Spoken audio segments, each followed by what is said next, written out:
Hello, everyone. Wake up. It's me on this tab. That's right, change over to this tab. Hello, everyone. Sorry for starting a little bit late. Technical difficulties abound. You know how it is. The streaming is nothing but tying a bunch of duct tape together and hoping that things go live. And today they are in fact live. And it is in fact 2 days in California. Mary, are you roasting me? Mary Borsellino in chat, are you roasting me right now? Oh my god. Oh my god. You know what? I deserve it. I roast Mary all the time. Hello, everyone. Normally, I have you sitting here on this loading sequence for a little bit longer, but today, none of that. We gotta jump into the fun that is I Was a Teenage Exocolonist. I'll tell you more about that in a second, but first, let's jump in. It is Friday in California. Beep boop. Hello, everyone. It's me, Maxi. How y'all doing today? Let me bring up the game. There it is. Alright, do we have audio? We have audio. Everything's looking mighty good. Everything's looking mighty good. Alright, fellas, so I have a couple of things that I want to tell you. First and foremost, yesterday I had a very lovely stream with Plakesworth and Ronnie. Ronnie also joined me yesterday. It was very, very lovely and very, very cute. If you missed it, you know where the VOD is. We're 14, and this is deep. Dude, could you imagine? Could you imagine being 14 years old? I could never. I forgot that, this one cut their hair. What's their name? Tangent! Yeah, that's right. So this is my first time. This is my first time back to Iwate. I was a Teenage Exocolonist since their re-debut. It's good to be back. I missed this game. This game is fun. Hi, Baz. How you doing? Hello, hello. Welcome back. So welcome to I Was a Teenage Exocolonist. I am your host. I'm Kirin. My pronouns are they, them, and if you don't respect them, I'll ban you. I'll ban you. It's really that simple. It's really that simple. So before we begin improper, I have a couple of things that I want to say. Number one is that oh, lovely to hear. Bess says I'm doing good. How about you? The camera is not like. How do I look to the camera? I have to look like really far away. Hello, camera. Well, you know what? There won't be. You know what? Truth be told, there won't be much eye contact in the stream. So you know what? It's kind of okay. Freaking everything's broken. Everything freaking breaks over here. Anyways, I'm doing good. I had a lot of maintenance stuff, but it's okay. Yo, oh my god. Bess is making 5 games at once. Dude. I wish that were me. I'm only making 1 game at the moment. So there's one thing I want to clarify. Today I was working on adding more commands to the stream, or rather just refining commands, really, let's be entirely honest. So there's a new coffee donation overlay. If you would like to see it, please consider supporting me by going to coffee.com/mkirin. It's right up there above my head. If you leave a donation, you'll get to see the brand new, really cool stuff that I made. Also, we have a brand new command. Welcome back to a little show I like to call things I stole from Ronnie, episode 699. I now have a lurking command. Now, if you're lurking, you can type !lurk, and you'll be lurking. That's a nice, quiet way. I say quiet like I didn't make it do fanfare or something. It's a nice little quiet way to let me know that you're watching the stream, but you're not really looking at chat. You know, some people, they like to multitask, and honestly, you know, I respect that.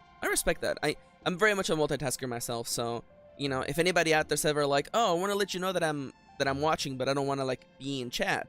Well, you can do !lurk, and there will be a little animation that plays on the screen. Anyways, so welcome back to I Was a Teenage Exocolonist. We are young. Tonight, we are young. I remember that I went to see Fun in concert once. They were playing in San Francisco. And the only thing I remember is that the members of Fun seemed like a bunch of dorks. I vividly remember one of the members of Fun, capital F-U-N, the band of course, being like, guys, this room, my mom's here, and this room smells a lot like wede. And he didn't say wede, he said another word for wede. But I was just like, yeah, brother, it's the West Coast, brother, what do you expect?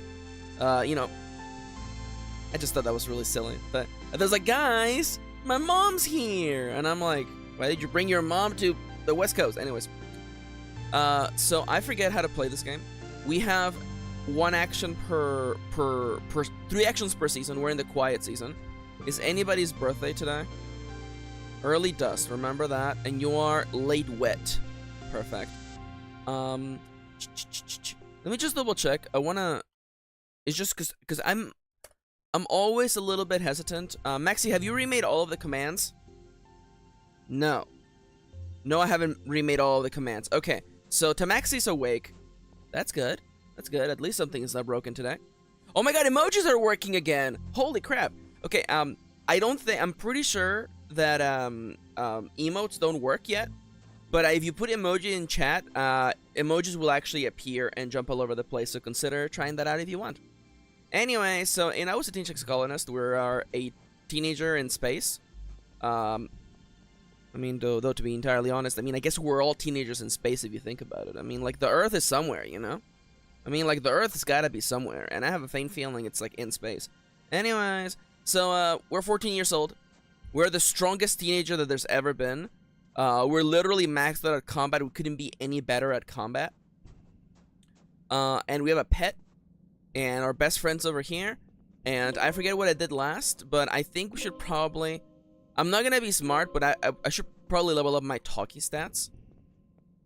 And I believe I am working with Tangent on developing a cure for the thingy. Earthship is a spaceship or something? Yeah, Earthship. Earthship. Oh my god, guys. Who do you ship Earth with? Oh my god. Earth and the moon. Those two are always, you know. Alright, so everyone's cuter now, because we're all teens, early, tweens. I love Anemone, though. I love them so much. I don't think I have any good presents. She does not like, diamonds. She hates the crystal clusters, that's right. She is 13 years old. Oh my god, you're a baby. You're a baby still. Alright, so I need to increase my talking stats, so I'm gonna go to school. Wait, hold up. All my physical skills go up by 1 for the next 3 months. Oh my god, Dallas, how dare you.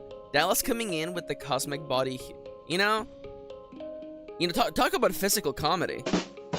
Cosmic bodies. What about you? What will you, if I work the fields, you will give me toughness. I don't need toughness. I'm good at toughness. I straight up don't need toughness. My endurance is good. Am I gonna go out into the wilds? Is that what's happening today?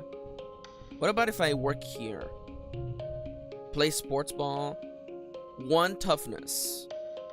I would like perception or animals, and I feel like none of these are gonna give me perception or animals. Weren't they saying that there's new jobs for me now? Can't they just work at the...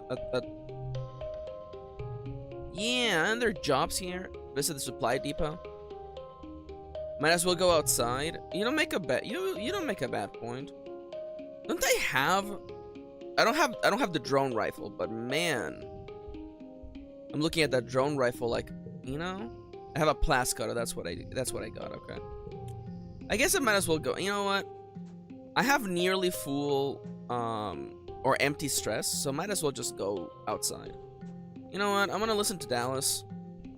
Oh, that's right. We can go to different Can we go to the area that we needed to scout for something or other? Survey the plains. I guess we're still not allowed to go there. +3 perception though, +1 animals. I mean, I gotta survey the plains. So off to the plains we go. And it's you, the hot one. Utopia sorting through stuff the foragers have brought back, putting them into bits to either get analyzed or taken straight to the kitchens. Hey, sweets, she says, not even looking up. You headed out? You and this take care of each other out there, okay? She sighs. I gotta get through all this before day's end, she says. It'll take me all day, unless you're hairy to help out. Sure, I'll help. Ooh, pick the right ones. I mean, like, I'll take a wild card 3. Utopia lays out an assortment of mushrooms. Alright, here's a simple one. Which one of these fellas is poisonous? I'ma pick the right one. Mushrooms, you got this. You know what kind of mushrooms are served in the canteen, and it's easy to pick them out in this assortment. Brother, that's not a mushroom. Brother, that's a root. That's a tuber right there. Great work, sweets, Utopia exclaims, a big smile on her face. You're a regular pig. Don't worry, that's a compliment. On Earth, they used to use pigs to sniff out buried mushrooms. Go out there and dig us up some, why don't you? Finish up what we're doing on the survey team, but come back next month and I'll put you with the foragers. She says, you'll be in the Valley of Vertigo. We want to go there! Okay, perfect. Perfect. Next up, we cure our dad of the allergy disease. We cure our dad of seasonal allergy disorder. There we go. You'll be in the Valley of Vertigo. We have unlocked it. Perfect. Starting next month. Awesome. Alright, so. First off, I'm looking for shinies on the floor. And you thought there wouldn't be a shiny on the... You didn't think there was going to be a shiny there. That's what makes us different. You didn't think there would be a shiny. I was like, if I was a game designer, I would put a shiny there. Seasonal allergy disorder. There you go. Sad. A mass of dead bushes blocks your way. They have pointy spines the size of short swords. Oh my god! Hey, Nomia's here! Hi, Noms! How you doing, nerd? Hello, hello. There you go, I have to fix my expression. Blast your way through it. I mean, like, yeah. Of course. Shoot, bang! I harvested a mushroom log. These both take to the same area, so there's like no point. It's a Chungus Maximus. Oh, that's right. I named them Chungus Maximus. That's right. No, a whole herd of them. Your creatures that you personally discovered and got to tame. I'm going to study them. Alright. 3 rounds. Only the last one matters. That's a good one. Gets +1. I'm thinking 6. You become a 7, don't you? That's still pretty good. Alternatively, we could just do... You know. Oh, wow, that actually became a sequence. Holy crap. Next round. 4 cards now. I mean, like...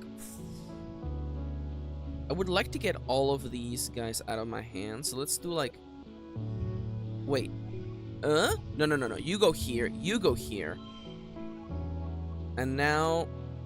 I need a card that just isn't... Oh, I was hoping that...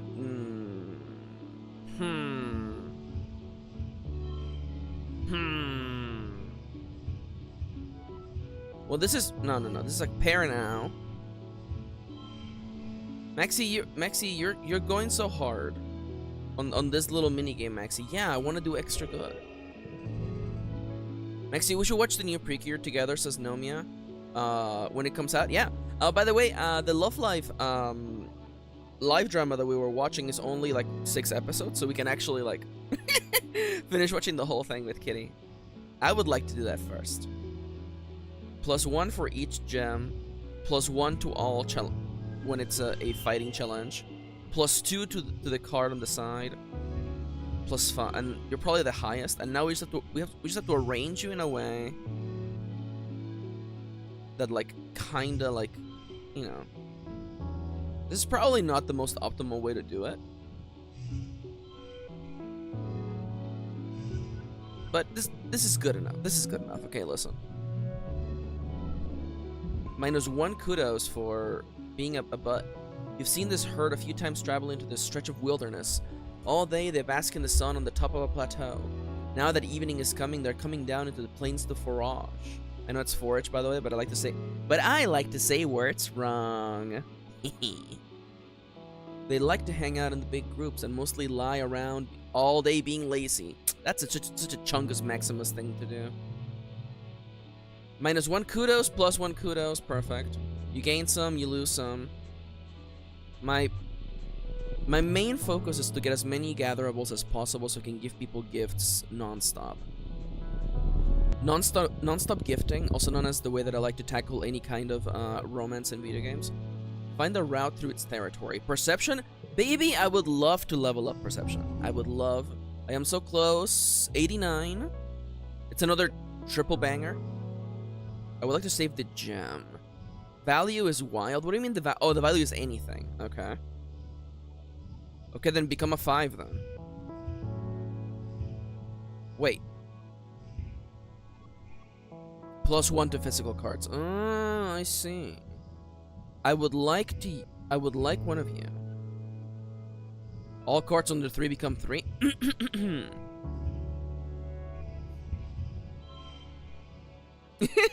Hi, Loki. Hi, Loki. It's been a little while. Yeah, I changed my avatar. I did it literally. That was in the end of December. It was the very last thing I did. Hello, welcome in. I'm a 3D model now. Yeah.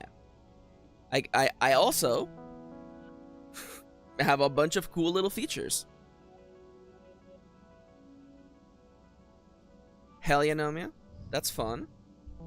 I'm sending it. That was a bad hand. It's okay. Don't worry about it. I need to... Card becomes red. I mean, like... I need something that requires gems. I feel like that would be a nice way to go about doing things. But then what, Maxi? But then what? Just big points? Just big points? Okay, finally we have an easy hand to deal with. 6, 6, 3, 3, and something else in there. Boom, there you go. You sneak through the gloopmushes, crawling under them so the blushbub doesn't see you. You nearly get stuck at one point and wonder, what if this has to come rescue you? That would be embarrassing. I can't believe Nomiya Vikshi missed the spin the bottle segment last time. It's this. Maxi show Loki the bonk. Okay, you know what? The other feature that you can do in the stream, I haven't enabled it yet, so people can spend their points on this. But everyone gets to bonk me once, so I'm gonna lean over this way, Loki, and when you're ready, hit me as hard as you can with the baseball bat. 3, 2, 1. There we go. Everybody gets one. The first one is free. This and you are surveying together, are we? Though mostly, he's just throwing rocks at things and seeing what happens. Ugh, this is so boring, he complains. We've seen everything here already. The other surveyors are going to cool places like the subaqueous swamp. Places that are actually dangerous. Places where they can actually die. We just have to wait until we're older. The Valley of Vertigo is cool, though. Yeah, I've been there, this says. It's neat, but Utopia sends people there to forage, and I just want more adventure than picking berries, you know. This goes back to chucking rocks and complaining. We're just here all the time, he says, even though we know everything about it. Utopia says we need to come back every year and take new readings. In quiet here and in Poland in the valley. And we have to be patient because we just can't take stuff without letting nature replenish itself. He sighs. And I mean, I get it, but it's so boring. I want to explore other places. Kid, you need to find a better way to deal with the you need to find excitement that isn't you literally endangering your life, I feel. Familiar looking fruit. Pays no attention. I'll take the fruit. You grab some of the fruit as the bushbub rises up, and roars with anger. Yep, you knew it wouldn't be happy. It's my fruit now, dude. Fight it or calm it down. I'm gonna call. Oh, dude, I'm so close to perception. Not at 100. I'm gonna calm it down. Right. It's a 3-banger again, huh? Okay, so let's just start with it right nice and easy. 1, 2, 3 banger. Just get that 1 out of my hand. So +2 during strength challenges. You become a 6, don't you? No. A 4? Mayhaps a 4? Actually, you know what? Let's do you. There you go. And lastly, 2 more points to wrap this up. +2 to cards with gems. If only I happen to have some cards with gems. And I just do it like this. Boom. So I don't lose the -4. He has self-destructive tendencies. Let him live. Yeah, but he wants to die, Nomia. What do you mean let him live? He's gonna go run off a cliff or something. +4 animals. You soothe the bush boob, and it seems to nod in your direction, indicating that you can have some of its fruit if you want. I'm only gonna take a little. Wait a minute. Wait a minute. Am I not the apex predator of this world? Is it possible that maybe, just maybe, I'm part of a much larger ecosystem? Nah, I'm definitely the apex predator. I'm taking everything. Plus this strat, 2 colony food though, and rebellion. No, I'm definitely the apex predator. You know, it thought of killing me. You turn around and you turn around to look and think you see a figure slipping into the trees. Another surveyor? Who's that beautiful stranger? By the time you have gotten to your feet, they're gone. Strange. Mysterious stranger, Pogs. Nomia's never played. See, this is how you know that Nomia is a cishet white man, because when I think of the mysterious stranger, I think of the guy from Fallout New Vegas. A thing that all trans people have played. I guess if I want to level up, oh, I'm about to die too. Well, then let's do the harder event. Bravery challenge. How did you know I want to be brave? How did you know, game? 47, huh? Don't talk to me about kudos, okay? +1 if this has the highest value.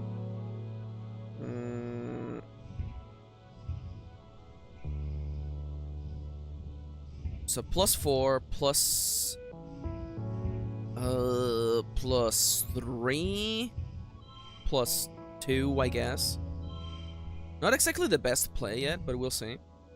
+10 stress. Well, it actually doesn't matter if I can actually play this card absolutely with no problem, because I am going to, in fact, be out of stress by the time this is over. So yeah, just take me all the way to the top, baby. Give me all the stress. It doesn't matter. I'm already at maximum stress. So we're not gonna play talking cards. I'm gonna play all my baby cards. Oh my god. There you go. This is a super goal win. Almost the best play possible. The creature pounds past you, its powerful stone-like gorilla arms smashing into the ground. It doesn't even seem to see you, and goes around you without even looking at you. You look around, but there's no sign of whatever motivated the bush boop to run so fast. I'm too worn out. Time for me to go back home. Oh, baby! Okay, final level. Avoid blocking events perk. Slip past all path blocking explore events. Dude! That's good! That's a really good event. Okay, you know what? I'm gonna alt-tap for a second because I'm looking at my capture, and like I can't look straight at the camera. Let me just fix this real quick. 1, 2, 1, 2, 1. Nope, no, I messed it up. 1, 2, 1, 2, 1, 2. There you go. This is much better actually. Okay. Maxi, perception is literally the best stat. Okay. How could I have known that? How could I have known that? Okay, kind of OP. This is definitely kind of an OP ability, by the way. Oh my god, it's my birthday! It's my birthday again. You wake from a night of blissfully peaceful dreams. No nightmares, no premonitions, just a pleasant feeling of contentment. You stretch your arms over your head, blinking in the watery, quiet sunlight that seeps through the porthole window. 14 is going to be a good year. Your parents have been working around the clock since the last attack, trying to get the fields right again in time for this year's planting.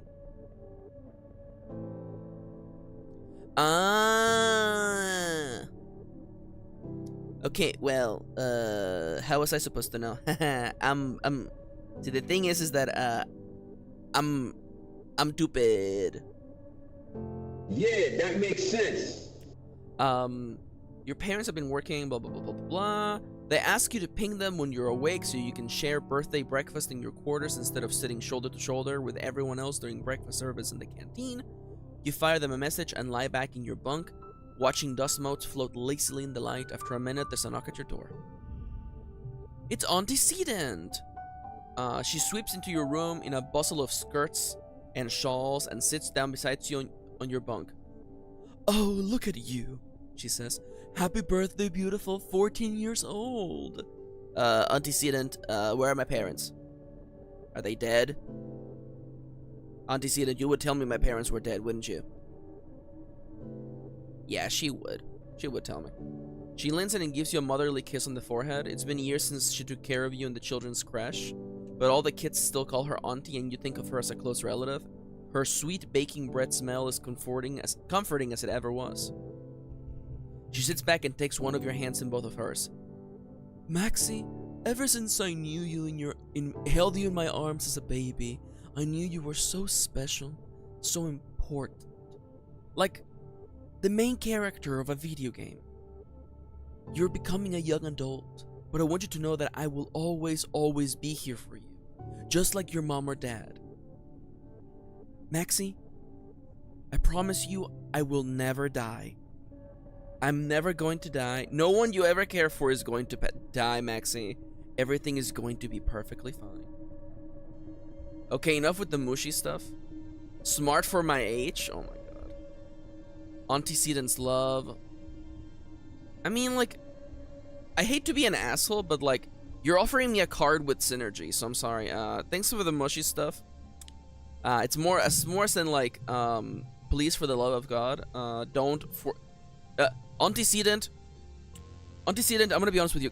Come over here, Antecedent, come over here. Do you know what a death flag is, Antecedent? Just wondering, do you know what a death flag is? Have you ever played Steins Gate? Now come on here, Aunt Anne says, spreading her arms wide. Give us a great big hug. You hug her, enveloping yourself in the warm and familiar softness of her. Over her shoulder, you see Anemone standing in the doorway. Well, her hair, anyway. She's been growing it out, and there's no hiding it behind a corner. She skips into your quarters. I love her! She's so cute! That's my bestie. Yeah, that's my bestie. She's a real bad ginger. She's got her own money. She skips into your quarters. Happy birthday, bud, she says, bouncing on your bunk. Way to get older. Enjoy being 2 years older than me for a few months. I thought you were on your way to the med bay, Anne tells her, and Anemone shrugs. Anne turns to you. Annie is supposed to get her menstruation cessation implant today.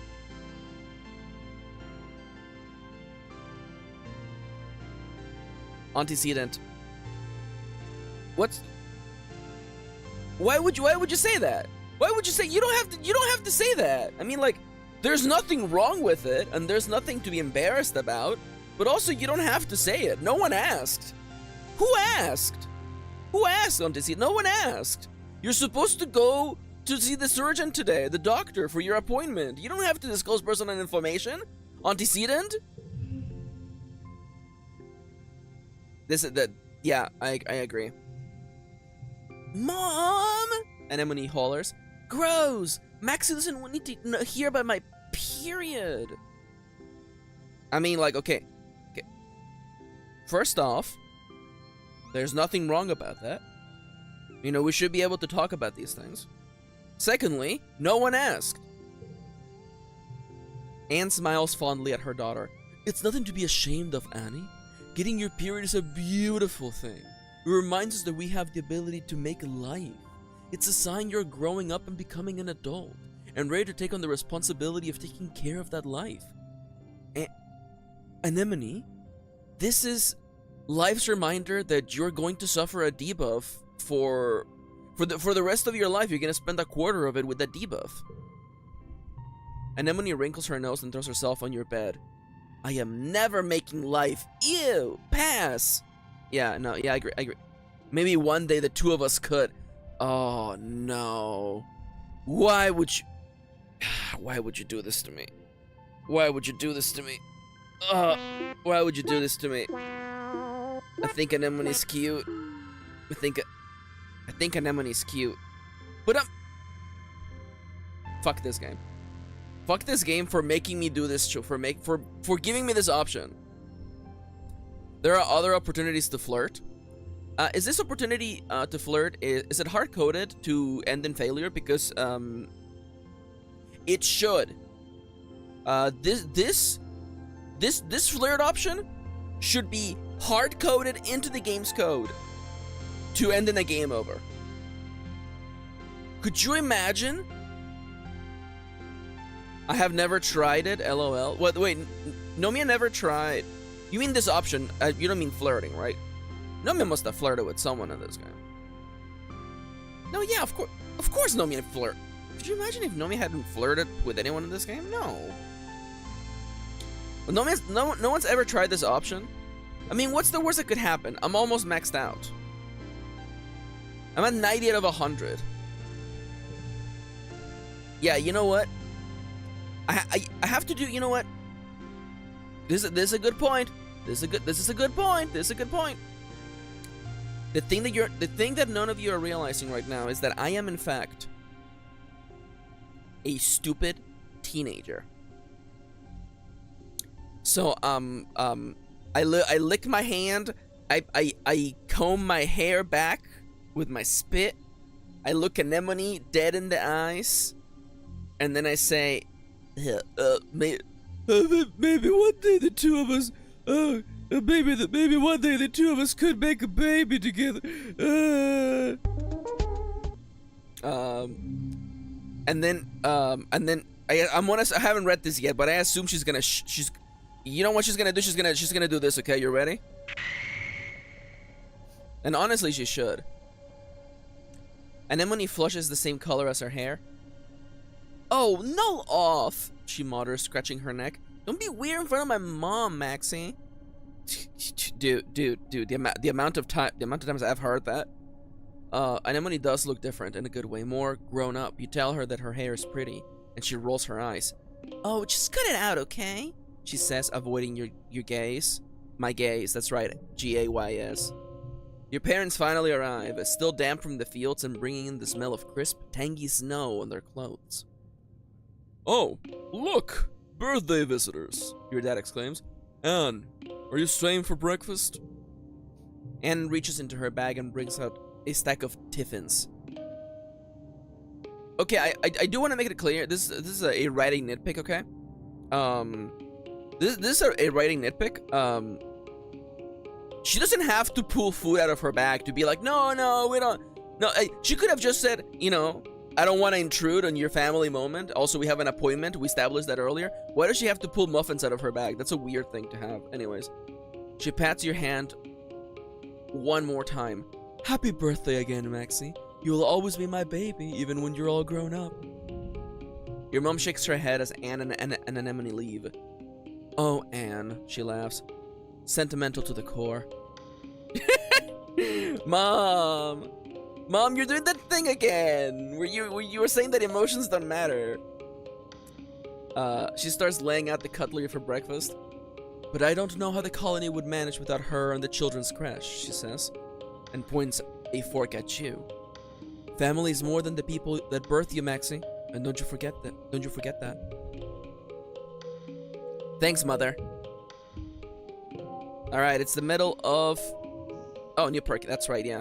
I can just move past all the paths. That's incredibly broken. I can't do that yet, can I? I can't. Oh, I can in fact go to the valley, but I need to heal up first. So I was told that this option here lets you upgrade your pet eventually. So I'm gonna go here for now, until someone tells me that's not what I need to do. Your mom is tending to her garden as you relax nearby. You're both happy to leave each other alone, but you can hear her muttering to herself as she pulls weeds. Every day, she grumbles, you'd think I was never here at all, and how some of these weeds grow. I thought that bringing only nice plants would mean we wouldn't have to weed as much, but these Vtuber plants, they're unstoppable. She pulls hard on one weed, which turns out to be a huge creeping vine that yanks out a few flowers. Ugh! I just want one place on this planet that's ours. I'm gonna help my mom pull weeds. You get down there and help your mom pull weeds for the better part of the afternoon. It's surprisingly hard work. By the end, your back and shoulders are aching and the palms of your hands are on fire. That's normally not what's supposed to happen. Your mom dumps a huge armful of weeds into a wheelbarrow. These go all the way to the edge of the colony, she says wearily. Whatever plants these root belong to, they are invading my garden. Yo, hi Ronnie! Hello, hello!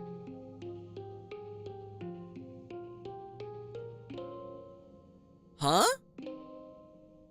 Ronnie, what does that mean? Anesthesia? Huh? Ronnie is like, hey guys, I'm calling in from the hospital bed. Ah, I see. Hey, how y'all doing? Yeah, hey, how everyone doing? I'm on the hospital bed right now. Hey, what's up? Hey, Ronnie. But Ronnie, I want to let you know, by the way, I keep stealing things you do on your stream. By the way, I now have a lurking command. Exclamation mark lurk for anybody who wants to lurk. Yo, it's Chippy. Hi, Chippy. Hello, friendos. How y'all doing today? Hi. Let me hit you with one of these. Welcome back. There you go. Yeah, we have a lurking command. We also have a if anybody donates through coffee.com/amkirin, something cool will happen on stream. Just saying. Anyways.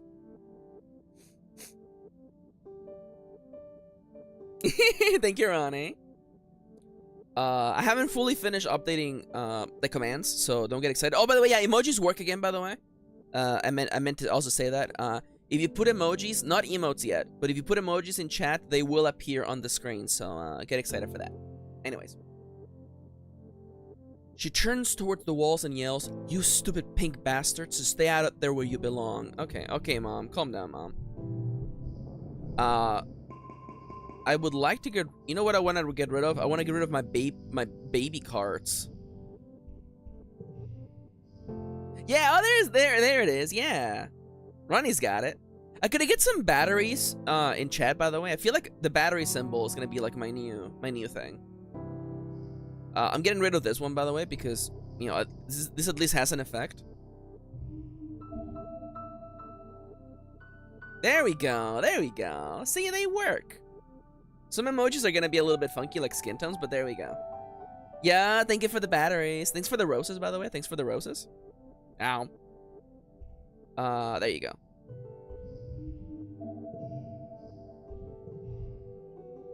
Alright. Next up, it's the middle of quiet. I've restored all the way back to maximum health. Does anybody want to talk? Not you, not you, not you. Oh, is there a shiny on the floor? I should check for egg.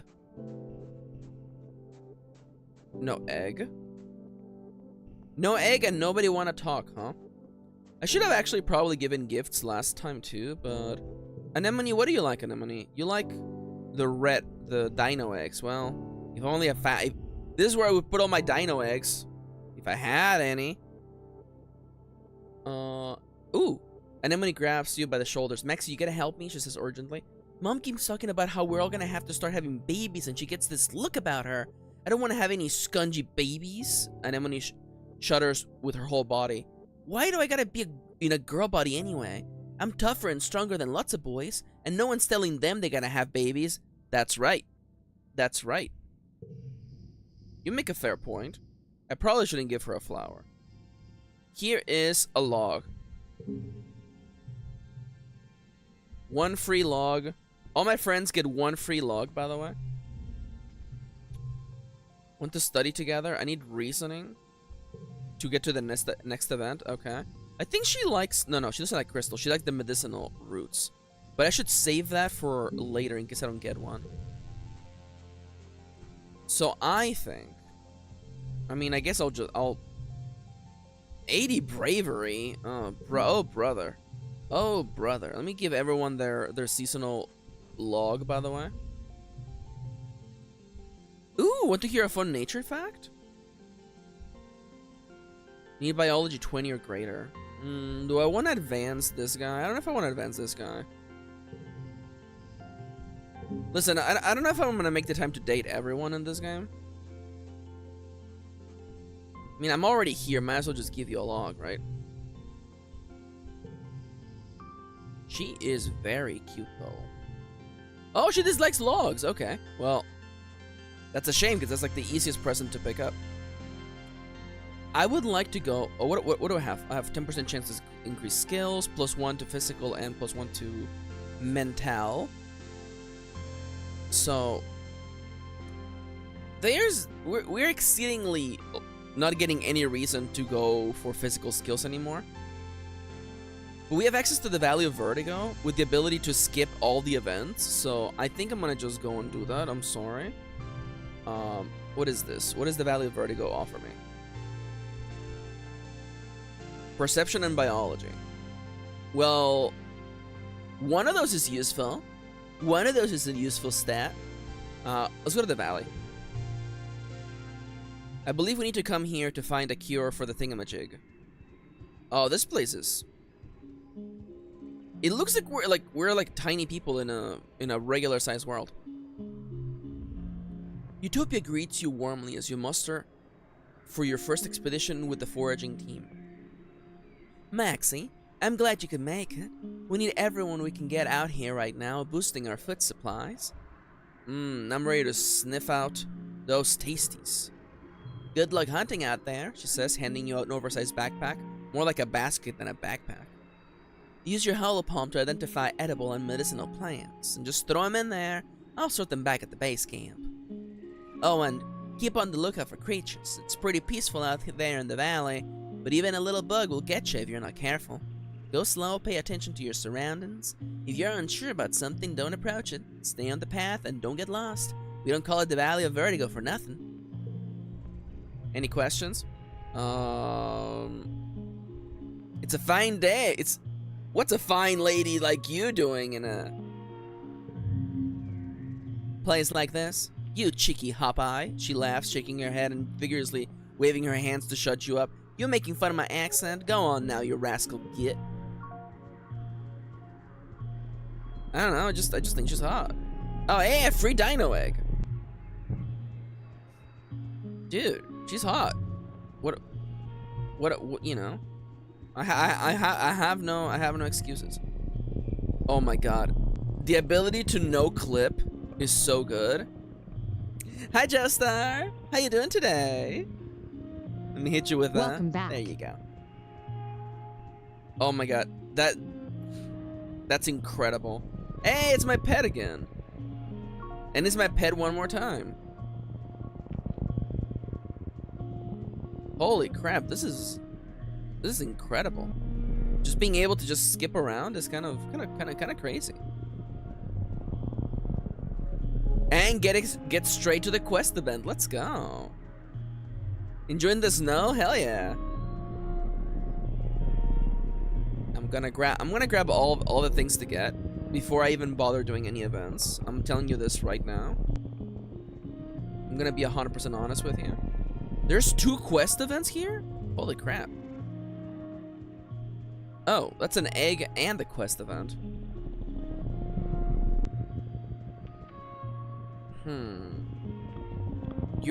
Wow, this place is huge. Another quest event? but it's not yellow, so I'm gonna assume that that's not like a full-on story event. Let's check the other angle that I did not go through. Very bottom of the map, methinks. So past you, there's egg, an egg, and big event. I believe that we're trying to get samples of the thingy that's out here in the Valley of Vertigo. I'm gonna assume that it's probably at the very end, and the dinosaur eggs give me the idea that that's like a monster. Oh, you're just a regular guy. Never mind. I'm gonna assume that the eggs imply that that's like an area where the whatever's laying the eggs lives. So that's, you know, I assume, you know, environmental design, environmental storytelling, etc., etc. Let's try this weed right here. You spend some time working in geoponics, so you know your way around a plant or two. Walking through this area, you notice something different about it. The bare ground feels bouncy, like a trampoline, and the plants all look weirdly stunted. Not a lot can stifle nature here, so it's honestly a little weird that there's no grasses or mosses growing here. Notice the strange spongy soil. Notice the unusual biodiversity. Well, my perception is highest. Let's try. I'm gonna notice the unusual biodiversity. All the plants in this clearing are oddly stunted, and there are a few grasses or weeds, as though something has sucked all the nutrients out of the soil. Or wait, is this even soil? You kneel and take a closer look, but more of a kind of dense moss or coral maybe. You press a hand into the moist, squashy substance. It smells sweet and starchy like cake. It blankets the ground here in a thick, sponge-like layer, swallowing up everything it touches. Gross. But it does smell kind of good, though. It does kind of smell good. You dig a large chunk of sponge cake up to bring back to Japonics. Further analysis is needed, but you have a good feeling about this one. All right. So that's one yellow event. Let's go grab the other yellow event. Actually, let's grab. I'm already here. I'm gonna grab the plant that's over here. Do your event. You find the trippet, a large, tasty plant. Kind of. You've heard it's sort of like an animal too, like a lot of creatures in Vertumna. It kind of defies classification. Defies, forgive me, not deifies. Whatever it is, it's huge. It's practically taller than you are. Harvest some stalks. Notice its location and move on. I'm gonna harvest some of those stalks. You start breaking off the freshest and youngest looking shoots. The plant shudders. Analyze that shudder, animal challenge, or keep harvesting it. I'll do an animals challenge, why not? Alright, so we have 3 rounds to get as many points as possible.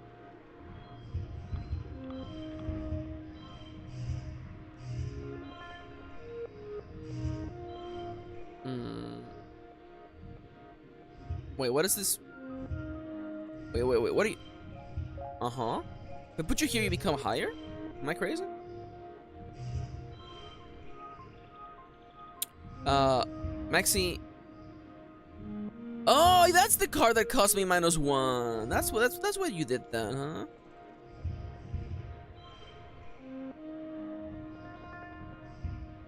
One slot gets +2. Oh. I'm stupid. Thank you, Dallas. Thank you for once again doing what I can't do, which is read. Yeah, that makes sense. Okay, so you get +2, huh? Okay, so 3, 4, and I will spend 1 kudos. There you go. And now, bunch of gems, huh? +1 for every gem. I mean, like, that's a big bonus right there. Oh, now let's just wrap you up with oh, there you go. That seems like a big bonus. Now you gotta get 20 on the last one. I mean, like, we might even just do like this, honestly. You know? That seems like a pretty straightforward way to play that. Boom, there you go. The best score was 44. Damn. Yeah, this plant is alive and sentient, like an animal. Alright. Alright, it's happened again. Fellas, I want to remind you, by the way. Plants are, in fact, sentient. They are able to sense things, such as sunlight. They have sensors for sensing sunlight. That means they are sentient. That's not special. I'm sorry. Sorry to be the linguistics person, but I'm like, I love language, but also like this is not a hard one. This is an easy one to get wrong. That's right, everyone, eat rocks. I mean, like, I feel like if the argument is don't eat things that are sentient, I feel like welcome to not eating anything.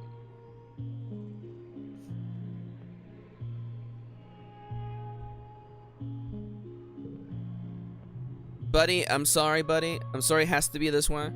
You keep shuddering, you hear a low, long whistle and realize it's coming from the triplets' holes. Like a quiet windpipe is slowly contracting. I was just making a joke. No, no worries, Ronnie. You're good. You're good. It's a large enough triplet that you're able to completely fill your basket before even touching the tender, innermost meat. The triplet is looking kind of bare, but you're sure it'll grow more stalks. Make a note in your map of where it is, but oddly, you never find it again. Oh. Interesting. I assume the implication is that I killed it. By doing what I did right there, I killed it. Alright, you come out of the trees into a large grassy clearing in the middle of is, well, you can only describe it as a pedestal. In the middle of a cradle of flowers is a massive egg, easily larger than any egg you've ever seen. The big egg. Yo, really? Holy crap. That's cute, Ronnie. Hell yeah. It's white with red flecks, and it's just sitting there in the middle of an empty clearing, totally unprotected. Take the egg. You put one foot on the pedestal to brace yourself. This thing is huge. However, as you do, the pedestal starts moving, and it starts growling. Its flowering appendages unfurl to reveal the face of... Oh, it's you! Hey, buddy. How you doing, huh? A manticore. It narrows its feline eyes at you and rumbles in warning as it stands to its full terrifying height. You've figured out where the egg come from. With your arms full of egg, you really can't fight. Your choices are limited. Dude, you think... Okay, so... Oh, gee. I wonder if I should do toughness that's maxed out or combat.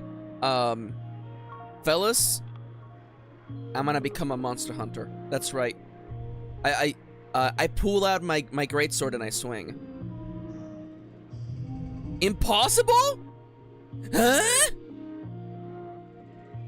Brother, I can get 94 out of this thing, okay? You think I'm not gonna go hard on this challenge? You have absolutely... You are absolutely about to get wrecked if you think I'm not gonna kill this guy. Okay, 7, 6, 5. That's 24. Gotta get 67. Okay, okay. I might straight up legitimately redraw my hand. What else do I have? Change card of a suit to strength. +2 to a card? Dude, I want to spend... I am going to kill this guy. That's right. That's right. I'm gonna make myself a brand new greatsword and a chest piece out of this guy. Right now, I may seem like a nice, you know, silly polygonal person to you right now, but deep inside of me, the Monster Hunter theme is playing right now. That's right, baby. It's time to kill. All right. So, +2 becomes 6. +4. I really need a big hand here. I have to basically get... She's just protecting her egg, dude. Did you miss the part where I said I'm the apex predator of this planet? I'm the apex predator, actually. So, what am I supposed to do? Not defend myself? There are 2 wolves inside of you. Both are hungry. It's... Yeah. No, Mia Vikshi! You think I'm not going to fight for an egg? That's my entire personality on your stream. I protect egg. That's like all I do. That being said, I am absolutely redrawing. Just draw a card. Now, you know what? I'm redrawing my hand. You're still the last card, huh? You know what? Where's the just draw me a card? Draw a card, please. That's not bad. 6. You know why we do it like this? Oh, because you're every suit. You son of a bitch. That's 28. We need 34 points. And I'm getting rid of all my good cards in that round. I don't want to get rid of the gems, though. What if we do this? Oh, that is so few points. Okay. Do you go into negatives? If I do this, you do go into negatives. Okay, so it is effectively you're worth 3 points. Unless I can make a big combo, you're worth 3 points effectively.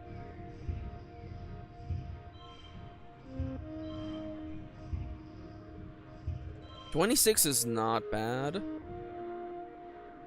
Let's try 26. And then on the last one, we can like super go hard on what happens with cards, okay? Yeah. So I gotta get 41. Dude, I've gotten 41 on the last round before. I'm not even like concerned.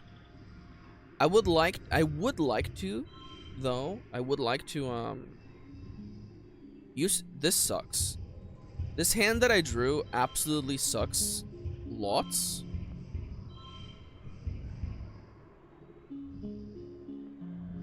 If I put you in and I select redraw. No, okay, no, it just redraws the whole thing. Okay. +2 of this in the first pane. Okay, you're 4. +1 for each other gems. Okay. 34 is close, but it is not. No cigar, unfortunately.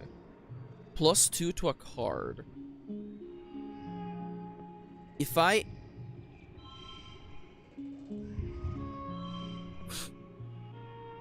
$35 stress. Oh, you can just push through stress. Oh, okay, that's not bad. Yeah, but I think I can squeeze 7 points out of this setup. I really do think I can squeeze some points out of this. Especially if I go for a wait, I have 4 eggs. Wait. Hold up. Fellas.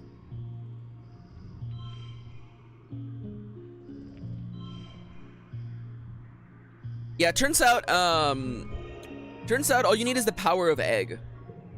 There you go. I killed him.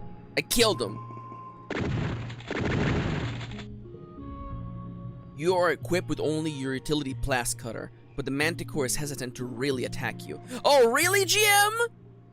The GM is like, actually, you didn't kill it. Actually, the Manticore is like, it doesn't want to kill you because you're a child. Let me kill him. I earned it. I spent so many eggs. You're equipped with only your utility blast cutter. For fear of harming its eggs, it's clear it's furious with you, but you keep the egg between you and the Manticore, and eventually, by sheer dedication, you manage to injure the creature enough that it decides to give up on its egg. It slinks back into the fog, grumbling mournfully.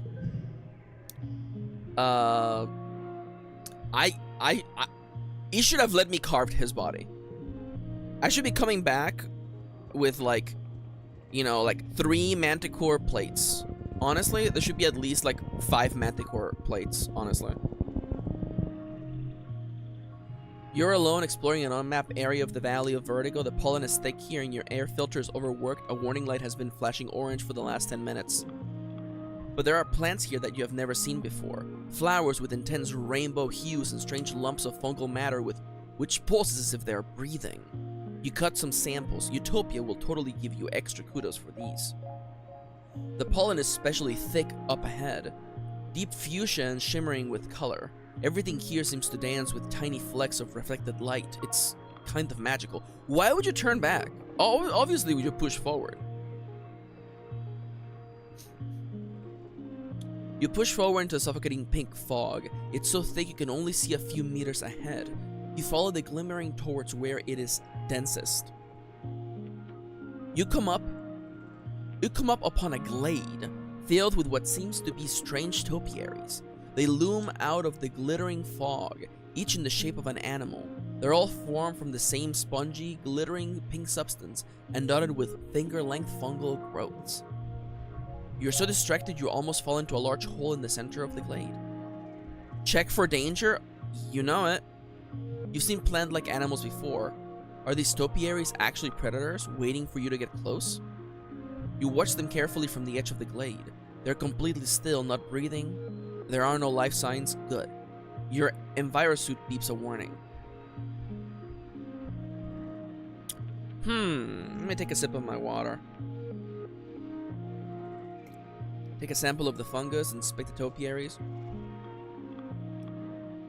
I think if the spores are deepest here, then maybe this is a good place to get a sample, I think. So I'm gonna take a sample of the fungus. Shimmer Cure +1! Got it! As you bend down to take a sample, you realize the dense shining haze is coming from the topiaries. The fog is seeping out of the holes at the end of each fungal growth. You break off a few of the growths into a collection vial. You remember helping Tang for extra credit in biology class. She said that the shimmer, the seasonal illness that affects your dad in pollen, is some kind of colonizing fungal growth. Could this be related?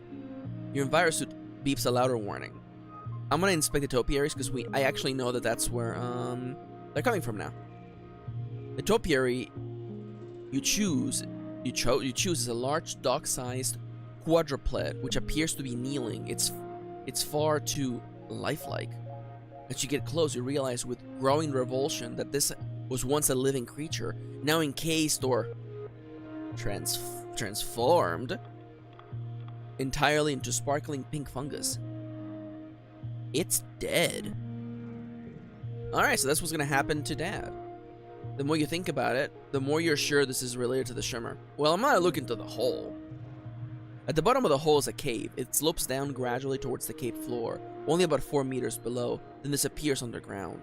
You aren't sure how far the cave continues past that point. It's dark down there, obviously, but not silent. There's some kind of strange rhythmic whirring coming from further inside the cave. You hold up your palm and shine your hollow palm's light. I would almost just, again, repetition in sentences is not something I like. Hold time! The cave floor glitters with pink fungus and the air is obviously choked with it. Okay, so, I know that the things you can buy at the depot are, like, essentially just gear that affects stats. I wonder if the breather that we are able to pick up, I wonder if equipping that would make this area more safe. But I'm also, I'm a kid with a gun, so I guess it's fine. Climb into the hole. You make your way down the gentle slope towards the cave. The thick, shimmering pollen makes it hard to see further than your hand. You see 3 glowing vats. What? Huh? Set into the floor like neon hot tubs. And an old-fashioned mechanical interface set into the cave wall. The reflecting glow from the vats flickers on the cave ceiling, ghost-like and beautiful. You feel a strong urge to take off your mask and stay a while. Play with the liquid in the vats, poke at the mechanical interface. Get out of here! What do you mean play with the liquids? How is this an option? How is one of the options like, I've dug deep into the earth. I would like to play with this forbidden glowing hot metal liquid, please. Yum, delicious liquid. Why? I'm gonna poke at the mechanical interface. Unmasked, you cross the cave and lay your hands on the interface. It feels spongy, almost alive. Instantly, you feel your mind blasted open by everything all at once, as if 1,000 pairs of eyes all turn their terrible gazes at you. You're thrown back by the shock, which brings you to your senses with a snap. The pollen, the sparking dust feels like tiny knives in your sinuses and a heavy, choking pain in your lungs. Why did you take your mask off? You slap your suit helmet back on and see its light flashing red, indicating filter overload. You lurch out of the cave and back towards the checkpoint, barely able to breathe. You know you need to get out of here, but a small part of you wants to go back down there, to stay in this glade forever. As you near the checkpoint, Utopia runs out to help you. You instinctively turn back, unthinking, wanting to return to the fog, to those strange statues. You collapse in her arms. escaping the shimmer glade. Several days later, you awake. You don't remember much, just a great choking heaviness in your lungs, and the world swallowing you up and closing over your head. You have snippets of conscious thought from the last few days, but it's hard to tell if it was a dream or not. You can lose stats in this game? Huh? You remember Tammy sitting by your bedside, her cool hand on your forehead, but she's dead. That part must have been a dream. It feels like you had a fever. Once, hot and sticky, achy all over, like you've been boiled alive. You're still terribly weak and there's a pain in your chest like someone has been sitting on it. It takes all of your energy just to breathe. You live, but your body took a serious hit. It may never be quite the same. Excuse me, I have the immunity to injury perk. Excuse me, what do you mean I got injured? I shouldn't be able to get injured, actually. You're getting ready to leave your quarters one day when you are stopped by your mom, who hasn't left for work yet. She's always been an early riser, out into the fields before first sunrise. That she's specifically stayed home to talk to you is a bad sign. Sit down, Maxi, she says. We have to talk. Okay, mother? You sit down across from your mother. She stares you down, just looking right into your soul, like she's counting up every bad thing you've ever done. I don't think you appreciate how much I know about you, she says finally. With the amount of freedom you kids have, you forget that you're being watched. I don't like what I'm seeing. And your attitude, she spits. It's absolutely atrocious. I know you're a teenager and you're supposed to push boundaries, but this is ridiculous. You're ridiculous. No, you are breathtaking.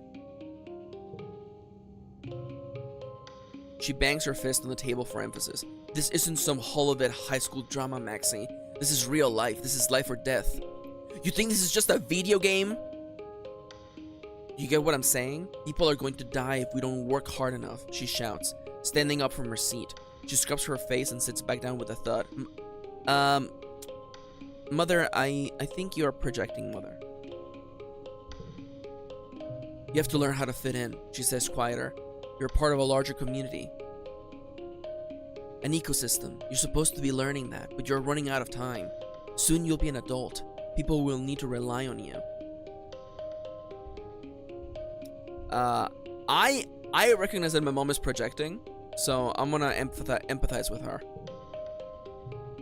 Your mom nods, her face tight. I'm just trying to give you the best start in life, she says. When I was just a little older than you are now, I was fighting a war against the people of Earth.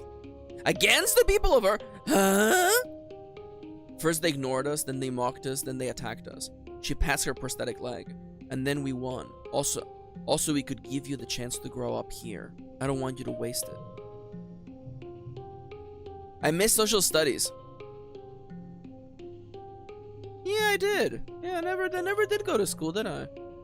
Your mom reaches out and pats your head patronizingly. I remember being your age, full of anger. Ready to fight anyone who told me what to do. Okay. Nomiya says, angrily, why do you think she's not on Earth right now? Well, I assume we're some sort of, like, colony ship. You know, I just assumed we were... I didn't realize there was, like, a conflict on Earth. How was I supposed to guess that? What, by going to school? Who do you think I am? Yeah, that makes sense. She shakes her head. You can do better than this, Maxi. She says solemnly. You just have to apply yourself and listen to your elders. This colony needs you to be a part of it. It's why you were born. For a literal rebel fighter, your mom has a strange relationship to authority. You'd think she'd understand what it means to want freedom above all else. She's such a hypocrite. You're sick of people telling you what to do, thinking they know what's best for you. They don't know what it's like to grow up on an alien planet. They don't know what it's like to have all these weird thoughts and dreams. Yeah, no, they don't know. But maybe you could also just talk to people. Pollen! Whose birthday is in Pollen? Not you. That's all I care about. Not you either.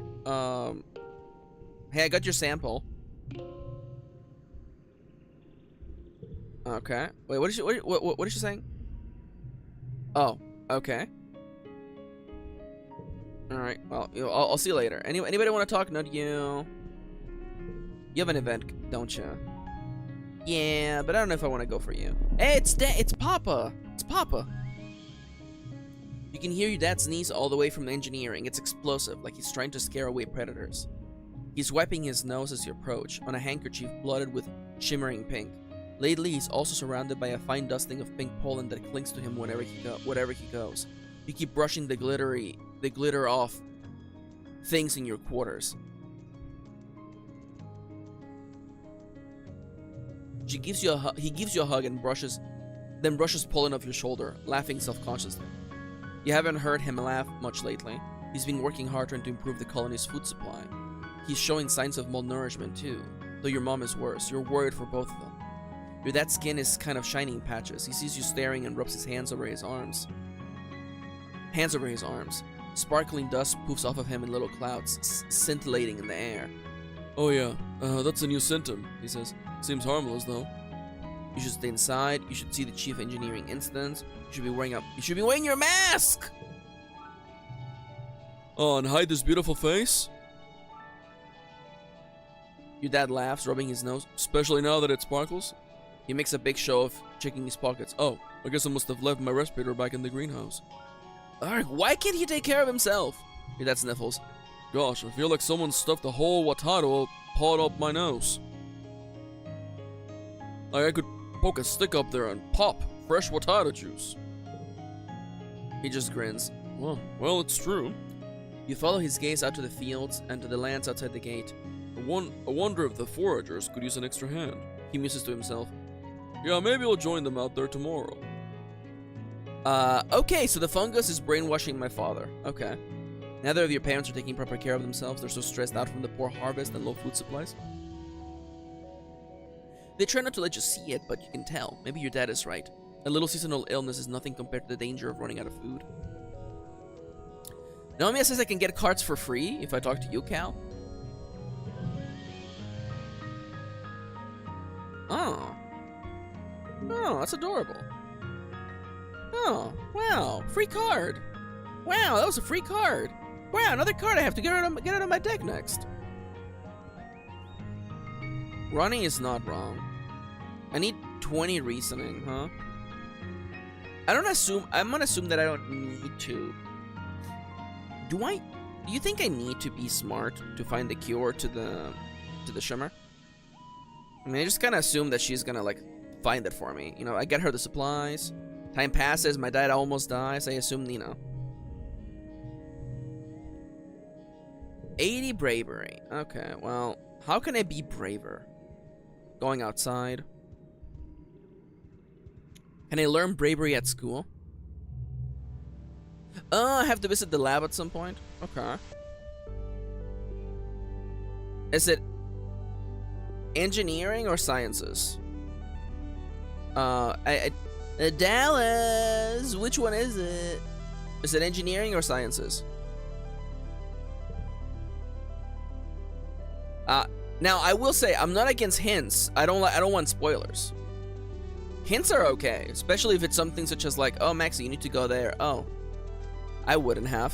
I'm gonna be honest with you. I probably wouldn't have gone in here.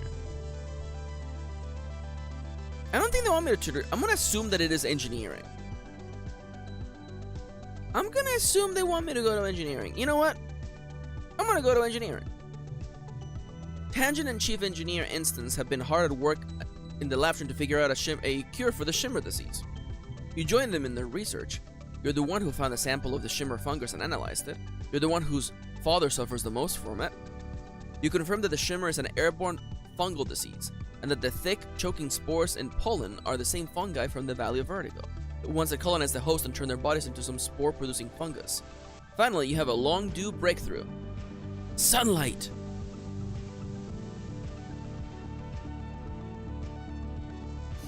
You try inoculations, antibiotics, antifungal creams, but what finally works is a high-intensity light treatment mimicking the full force of the sun's during dust.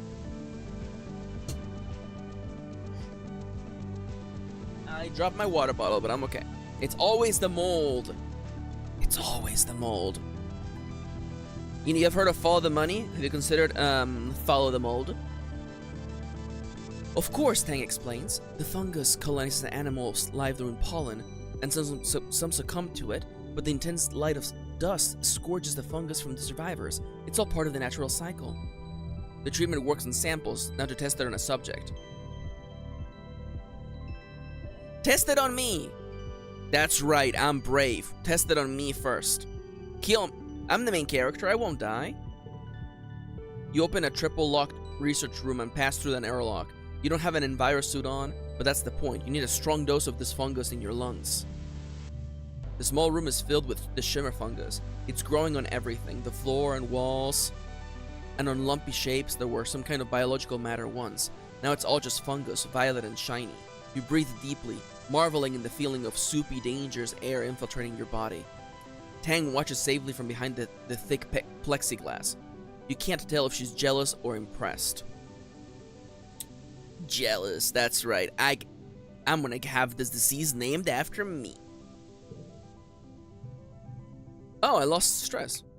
Next, you slide into the light therapy machine to bask in the nice warm light for a while. You even have a nap. Dr. Instance takes your vitals and runs samples of your fluids through various machines. She's excruciatingly thorough, but after a few days she concludes that the treatment is a success. Got him. You still carry a high fungal load, but its effects have been nullified by the light therapy. The Shimmer Cure! There we go. Oh my god, cute. Cute. Spoiler? Remarkable, Instance says, going over your findings. Now that we have a frontline therapy, we can begin treating the population to prevent the fungus from taking hold. She looks over to a Tang. Maxi's discovery will be a great help with our other research. You expect Tangent might be cross that you got the credit, but she nods, looking pleased. You're just thankful that no one was killed, not your father and not anyone else. The colony is safe from the Shimmer. Got him.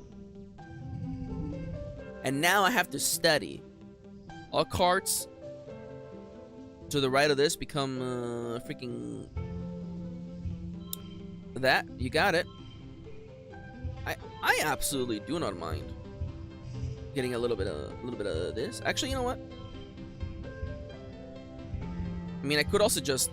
Well, you get plus... Oh, that card becomes 3, huh?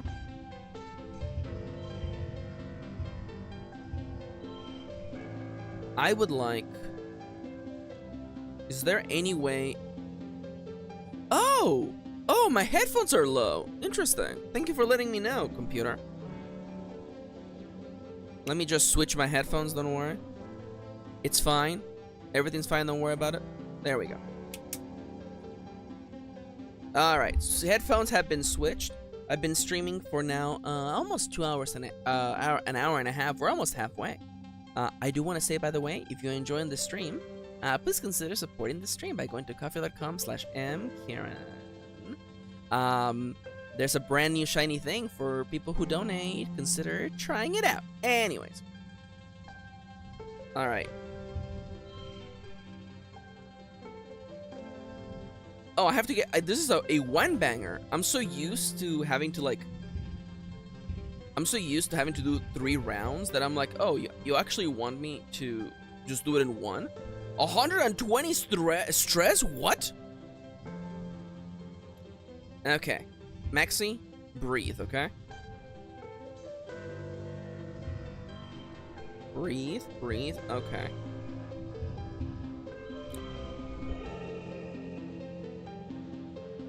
If you have no cards in... Oh, yeah, you know what? Dallas is correct. Yeah, that makes sense, actually, yeah.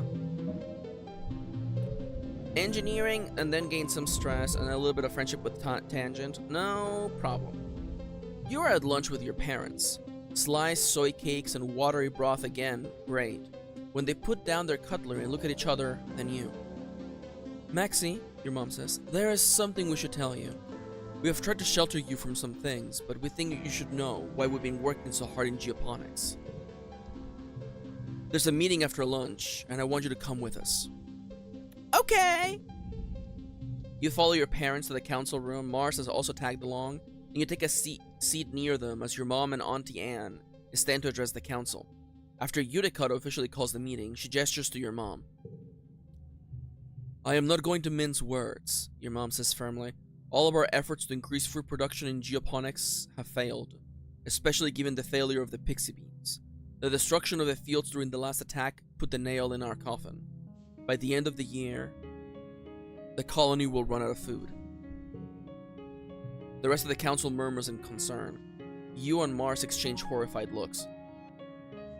You've been doomsaying about our food supply for 2 years, Flulu. Red questions. Do you mean to say we're past the point of no return? Your mother nods grimly. I'm afraid so. Even with rationing, without securing a Vertumnan food source, our supplies will run out by wet season. She gestures to Anne, whose face is grave. Anne and I have gone over the supplies and come up with food plans. We've crunched the numbers. Your mom sighs and spreads her hands. I'm sorry. Geoponics should have been producing better by now. We should have been able to wean ourselves off of soy rations. During wormhole transit, we lost our hydroponics in the hull breach. She sighs again. I know I've said it so many times, but our crops just don't grow here. We needed those algae tanks. We needed the microbial soil from Earth. Why weren't we told earlier? Adults screw everything up. It's not Mom's fault. I mean, I don't feel like I want any of these options. I mean, like, first off, like, what, I'm going to interrupt the middle of the meeting and be like, no, my mom's not the one at fault here. I mean, no, she isn't. But I'm not gonna blame all the adults, and I'm not gonna put pressure on my mother for not telling us that we are running out of food. It's not. The survival of the colony shouldn't rest on one person's shoulders. It's not fair. She's been working harder than anyone. She did everything she could. The council mumbles agreement. You decide they probably never really blame her or your dad. The only holdout is Mars, who crosses her arms and grumbles that it's clearly a problem with leadership. Who is freaking Mars? Who the hell is Mars? Oh, Mars! I thought it was one of the adults. So what do we do now? Instance asks. Starving to death isn't an option. No, it isn't, your mom replies. We need to secure a fruit source this year, before our rations run out. We're working double shifts in geoponics, but it's not enough. We need more people planting, tending, turning the soil. We need more hands. I can pull back the surveyors and focus on foraging native plants, Utopia offers. Even the young folks can help, if they've proven themselves. Round the survey equipment, I'll send out a holo message later. This has been the burden of geoponics for too long, Utica says. It's time we all set up for our future. The council nods in agreement. Your stomach rumbles ominously. Have we... I hate to be this person who asks this question, but I'm gonna raise my hand real quick. We haven't tried eating any of the animals that live on this planet? That wasn't real. That wasn't like option 1. I'm sorry to be this person, but that really wasn't like option 1. I don't know, man. Those blub bushes kind of. You're a vegetarian colony? Yeah, that's where we're going to die. Okay, you know. In a survival scenario. There's no fish? Can't we try being pescatarians? Sorry, I just remembered violently. Your colony isn't used to eating meat. And everyone on this planet is a freaking plant monster. Like, it's halfway there. Also, I forgot that I have a quote from Kitty that I want to add. So, you know what? Let me just paste that right there. There you go. That's a quote from yesterday.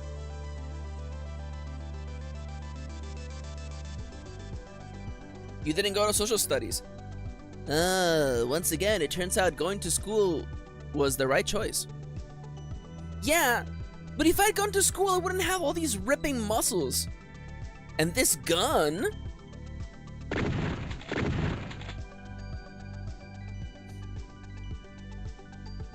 Maxi didn't go to school. You can always go to school now. No, it's too late to go to school. I missed my chance to go to school. Alright, hey Tang. You spot Tangent leaning against the wall outside engineering. She's yawning, rubbing her eyes, and staring off into space. She startles as you walk up. Oh, Maxi, I was just taking a short break.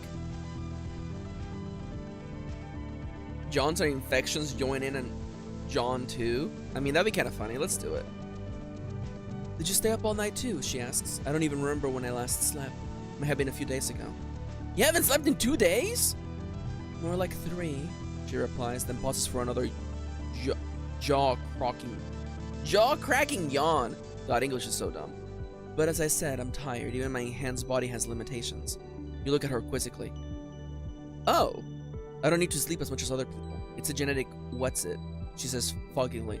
You know, a DNA enhancement. I guess sometimes even I forget to do it. I should set myself a reminder. Dude! Holo, add to schedule sleeping nightly.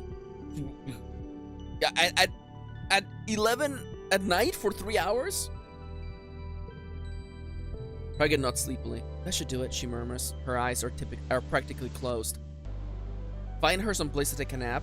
Get her an energy drink. You should just sleep. Girl, you should just sleep. Tang falls obediently into the engineering wing, too tired to protest. You slip into medbay to grab a blanket and pillow off a shelf. By the time you return, Tang's already fallen asleep, curled up in an egg chair in the waiting area. You gently place the blanket over her, and she hums happily before going back to much-needed sleep. Adorable. Alright, Dad wants to talk, probably to thank me for healing him. Hello, my little tomato. Your dad's voice rings out across the fields, hale and hearty. You don't have it in yourself to be embarrassed, not during pollen, nor with the memory of him struggling to breathe so fresh in your mind. I love, by the way, I absolutely love the incredible timing. As soon as I fix the problem of the shimmer, now it's like, by the way, we're out of food. Classic. Funny how that always works out, huh? That's doing good. Are you coming to check on your old man? He teases you. He takes a deep breath, holds it, and lets it all out comfortably. I'm doing great. No congestion, no sneezing, and I definitely don't want to take a hike outside of the walls. That's love! That's love, baby! I'm proud of you, he says quietly. You can pull off miracles, kiddo. That's right, and it's all thanks to me remembering to go to school. Or engineering, really. I'm not going to school ever again. So... Ooh, hunger makes it difficult to do physical tasks. Ooh, interesting. Okay, so where's the food source? Like, I've been gaining food for the colony.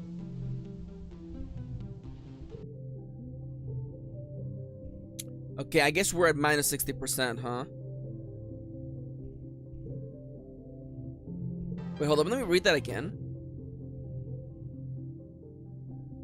If you can hold a basket, you can be an unfortunate team. Okay, yeah. I mean, I guess I can go get a bunch of food, I guess. I am a little bit low. What's the plan? I mean, I wonder if you could also farm, maybe? Your stress? Mama, behind you! The mood in geoponics is tense. Everybody is working themselves to the point of exhaustion, trying to get enough plants in the ground to survive this year. Is it just the shovel dirt action? 15 stress for that, though? For 1 toughness? I mean, I guess I want to get back to 99 toughness. Although, Dallas question! If you lose stats because of an event, do you keep the unlocks you already have? You haven't even unlocked farming? Nomia, this is literally what the problem is, Nomia, okay? I don't want spoilers. I don't want to know there's a farming minigame. Now Nomia told me. Now I have to farm now. Also, this is very early in the game to max. This is very Is it really? Wait, are you guys telling me that the average person doesn't have maxed out stats by now? Huh? Are you telling me the average player doesn't have maxed out stats at this point in the game? What the hell are they doing? Going to school? I'm just outside, you know, lifting logs and getting ripped. And I have this gun. I'll shovel dirt, see if it gets me the... what do you want to do when I'm older? I think I'm ready. Oh, look, there's the farm. The average person usually is in min-maxi. Okay, everyone stop. Everyone stop. I'm not min-maxi. I'm just maxi. Min-maxi would be trying to level up all the stats to maximum. Getting all the minimums to the maximums. I'm just going warrior build. Oh, I'm min-maxi. Okay, that makes more sense actually. The average person just doesn't know how to game. Oh, my phone hasn't been in. Oh, no wonder my phone is running hot. It's not in freaking streamer mode. Wonderful. Mini maxis when maxi's really small. Thank you, Chippy. Thank you. I knew you would get me. All right, get to work in the farm. Well, I'm shoveling dirt today. Next month I'll start. +1 to all physical cards, huh? You become 3. Become 3, get 6, get 6. And then become a red one. A red one.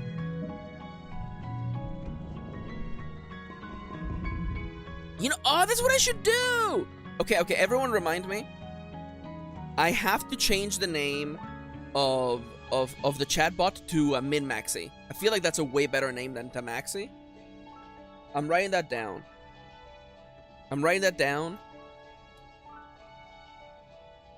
Okay. Tamaxi becomes min-maxi. Perfect. Also, by the way, I want to show you, because I thought it was cute. I'm going to show you what happens if you do !lurk, by the way. If you type !lurk, this happens.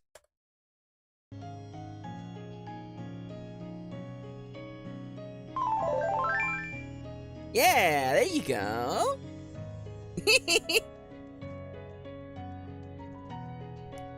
That's what happens. It's a little reminder to let people know, hey, you know what? I'm watching the stream, but I'm doing something else. It's cute. The GIF, by the way, the GIF and the message in chat are randomized, by the way. Yeah, that's what I spent all my morning doing today.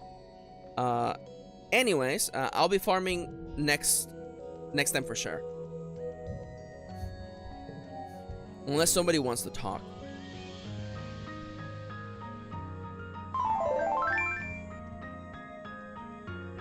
There you go. It's a cute little thing. By the way, in case you're wondering, the animated Animal Crossing GIFs, as well as the other GIFs that are for when people donate, were made by Violet over on Coffee. The link is in the description. Alright, so what's next? Does anybody want to talk to me? Not you, not my best friend, not you. Alright, let's go and literally work at the farm now. Work on the farm. It gets me what? Biology? Toughness? I'm like, where's biology? I'm close to biology. Okay. Work on the farm. It's a proud day for your mom. You're finally following in her footsteps. She meets you at the gate to the gardens. Hello, Sprout, she says, sounding chipper. Come on, we've got a lot to cover before you'll be able to keep up with the rest of us. Finally, some real farming. Your mom shows you around the fields and the geoponic domes. You'll mostly be working in the fields with the hardier earth crops like the potatoes and the corn, as well as the massive plants we've managed to cultivate. She shakes her head. And with the state of the crops right now, we need a miracle. Alright, I'll fix it. She's right. The crops are worryingly meager. Sickly yellow soybeans and potatoes with lush, enormous leaves, with barely any potatoes under them at all. You spend the rest of the day pulling weeds and watering plants. You're dirty up to the waist by the time you're finished. Carl gives you a high five and invites you to a cool drink in the cafeteria. Geoponics is most like family. Maybe because they've always been your family, being your mom and your dad. Someone broke into the garden last night and stole some green tomatoes. What a waste. Not only were they probably too bitter to eat, but now you don't have the seeds to replant. Your mom is furious. Oh, that actually sucks. Your mom calls everyone for an all-hands meeting. She looks grim as she surveys the group. Alright farmers, listen up. Based on my projections, Geoponics should have been producing 70% of the colony's food by now. Food by the end of our third year, she says. The rest was to be provided by stored rations and hydroponic algae greenhouses stored aboard the stratospheric. The agriculturalists all nod. Everyone knows where this is going. Because we lost so much of our hydroponic equipment in the wormhole incident, as well as 90% of our soil and bacteria cultures, we're nowhere near the production we need to be at. We also had hoped to have domesticated at least one native crop, but as we found from the pixie beans last year, we have more work to do on that front. She looks every one of you in the eyes. You're my people, my family. I'm not going to sugarcoat this for you. The colony is going to fail if we don't get a handle on agricultural production. People will die. You feel a pit in your stomach that's not just from hunger. You can't imagine someone as strong as your mother just wasting away. Your mother pulls up a holoscreen outlining work plans for the season. You feel your own hollow palm pulse as you receive a copy. There is so much life on this planet, your mother says, but it seems to fight us at every turn. I've sent soil chemistry analysis to your palms, courtesy of geranium. The soil needs to be conditioned extensively to support earth crops.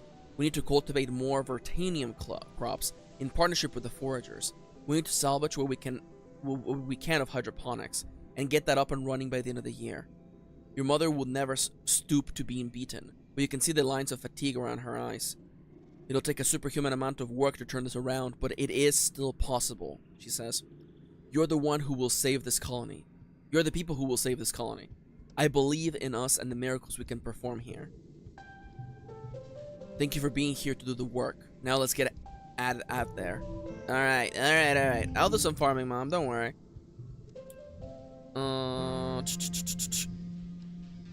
All carts to the right of this become that, huh? A pair. And then a bunch of extra points. There you go. 27 seems pretty good to me. That was the best score possible. Let's go. 10 stress. Am I dead? I am dead. I have to sleep. It is now... Whose birthday is it? It is Dust. Early Dust! That's my girl. I got 1 egg for you. That's right, it is Anemone's birthday. Got him, fellas. Am I already at 100 with Anemone? 95, dude, let's freaking go. Let's actually go. Okay. Stressed out. I do need to take some time off. Let me check on Mars real quick. Alright. I'm gonna relax in the park, get my stress out of here. Oh, and we also get to talk about socks. You visit Cal and Socks before your work shift one morning, just to check up on them. As you expected, Cal has Socks out of her for her twice daily playtime. Oh, was there a flower? Oh well. Hey Maxi, he says, waving. Look what I taught Socks to do. At his gesture, Socks stands up on her hind legs and wiggles her upper body at you, like she's waving too. It's impressive. Who's a smart girl? Call gestures in a circle and Socks curls up into a ball. Then he raises both hands in the air like a scary monster and Sock rears up and chitters menacingly. Call says pew pew and Socks rolls over and sticks all of her feet in the air. You count at least 14 legs. What happens when she outgrows her body? How do you find food for her? Does she get lonely? So what's gonna happen when she's too big for this area? Suck clambers up to Call's arm, almost toppling him over with her weight, and curls up across his shoulders like a scarf. She looks seriously heavy. Well, people hardly use this barn anymore, Call says, adjusting her weight. It's just storage. Maybe she can live in the rafters? You're pretty sure your mom comes in here often, as she's head of geoponics. But you hold your tongue. Sucks hasn't been discovered yet. Maybe she's really good at hiding. How do you find food for her? It's hard. She eats so much right now. Tons of leaves and grasses and those rocks, of course. Okay. Does she get lonely? I think so. She used to sleep all the time, but now she needs to run around and climb a lot more. Just a good dilly pillar. Okay, okay. Maybe she's just not a baby anymore, you know? Interesting. Oh, that sucks. So between these two, a 4 with a +1 to other gems is better than a +5 with no upside. And you're like, Maxi, you don't have to delete cards. This is a deck builder. You have to delete cards. Hey, it's time for Bertumnalia, the yearly midsummer celebration where the colony gives thanks to its good fortunes. What good fortunes? Well, it would be, but as you file into the main square, you can't help but notice that the feast table is nearly empty. What Anne lacked in resources, she made up with care. The dishes are lovingly plated. Soy cakes glisten, steam rises from buns stuffed with mince, and there are great pictures of vegetable broth rendered out from the even most inedible food scraps. There's a neat stack of sugar cubes for dessert. Whole sugar, what a luxury. In an underwhelming feast, that'll be the highlight. Governor Udicot's welcoming speech this year is short. Her frail body trembles as she welcomes you all to Bertumnalia with a dry, whispery voice. Then she has to be helped off stage. Like all of you, she has been feeling the effects of the famine. Everyone clears away the chairs for the annual competition. Which one do you participate in this year? Hell no, participating is for joiners. Okay, calm down now. I will delightfully love to get some friendship with my friendos and delete them at bot wrestling. Yet again. Alright. So I'm thinking I would like to... I'm thinking... This isn't the best. I mean, it's halfway there already. Let's just send it. Actually, you know what? We have 2 more rounds to get to 39. I would rather just save the cards that are good. Definitely not gonna play you. All cards under 3 become 3. Let's go, baby. Last round. Oh, you mean a bunch of 6s? Let's go. 5, 4, 3. Not the best play, but that's okay. +3 toughness? Oh, yeah. You don't beat Calm at the thumb wrestle. Nobody can. He's the best. But you do manage to hold on through the 10 seconds of maneuvering and fake-outs and double fake-outs. The man is a master. Hell yeah. And look, we got the card back. Delightful.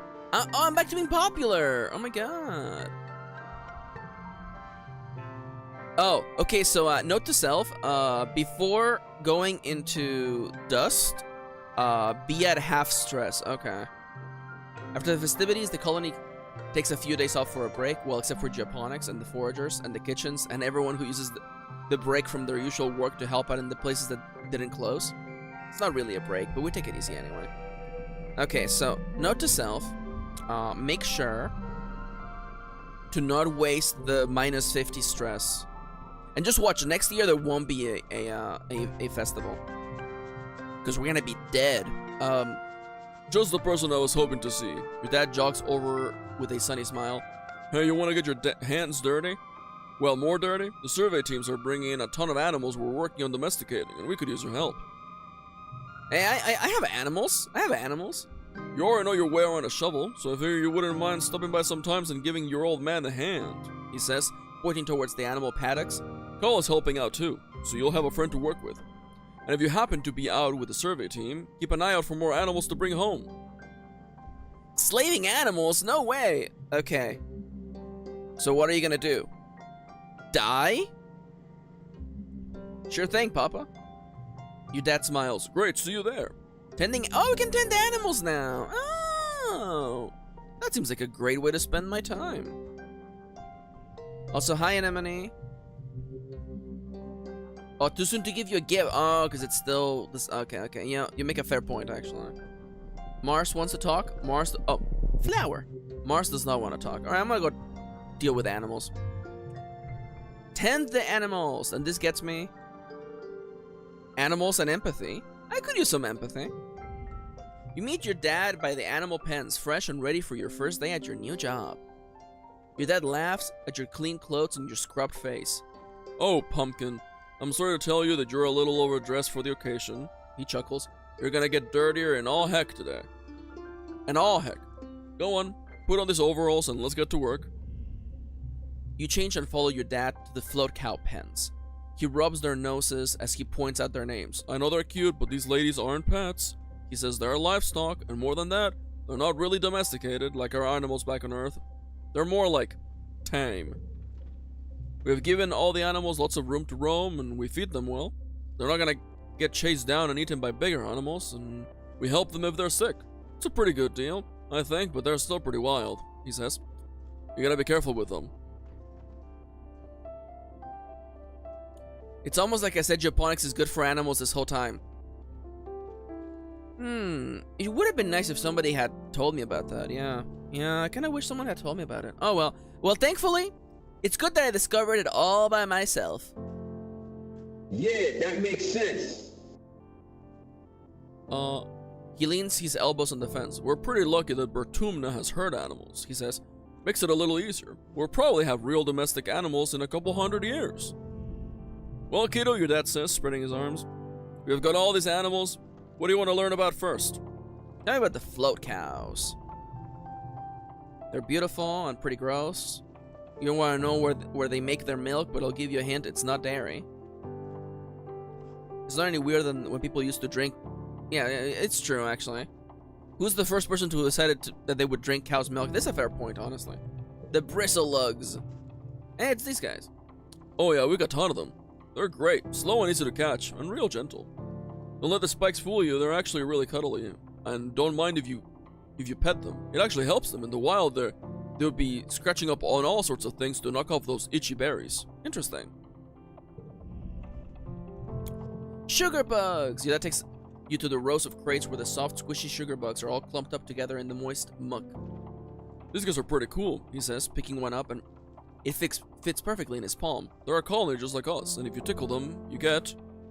He brushes his finger along the top of a sugar bug, and a little jet of gooey stuff comes out. Sugar bug syrup, he says. Pretty neat, huh?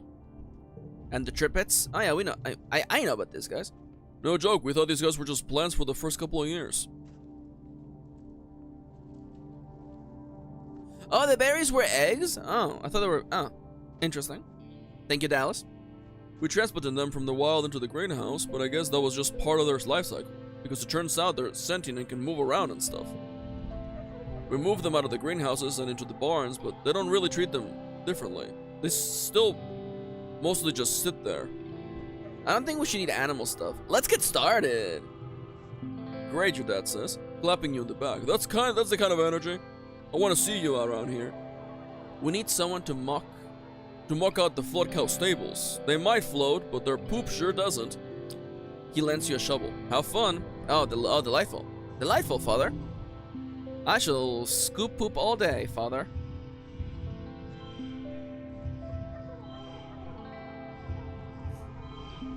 There you go. 50. That seems like a pretty good score. Oh, 22. Oh, double kudos. Dude, what if I bought the gun? Hold up. The gun. I feel like the only way for me to, like, really become my, murder teenage badass is to have a gun. I feel like that's like the only way to be the coolest teenager in the world. It's 300. I mean, I might go hard on the...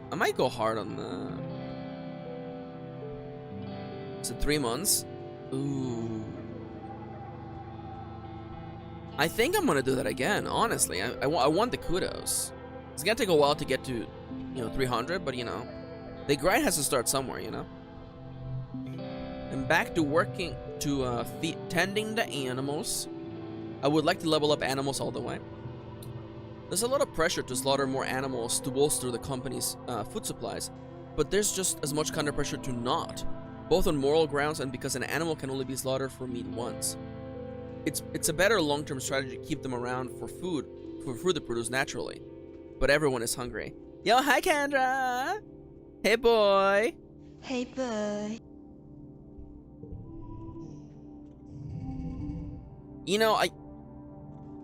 I hate to be this person, but I feel like, again, I want to highlight this by saying that I did not go to school, but I don't know.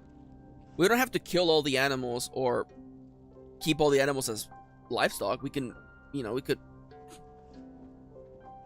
kill some animals. That's all I'm saying.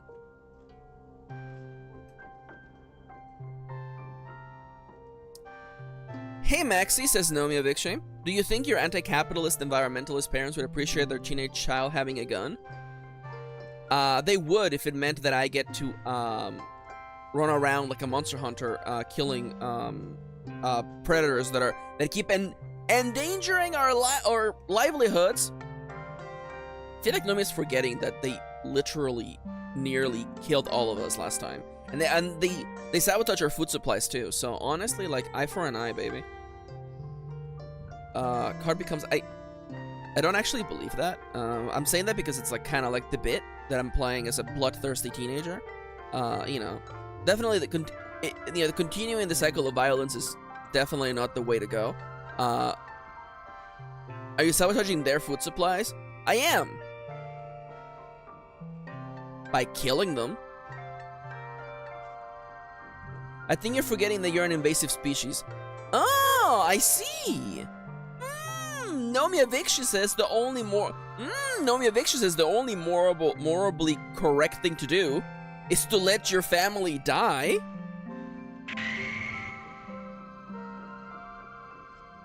Yeah, I'm an invasive species, yeah, but I also want to keep living, so I'm afraid that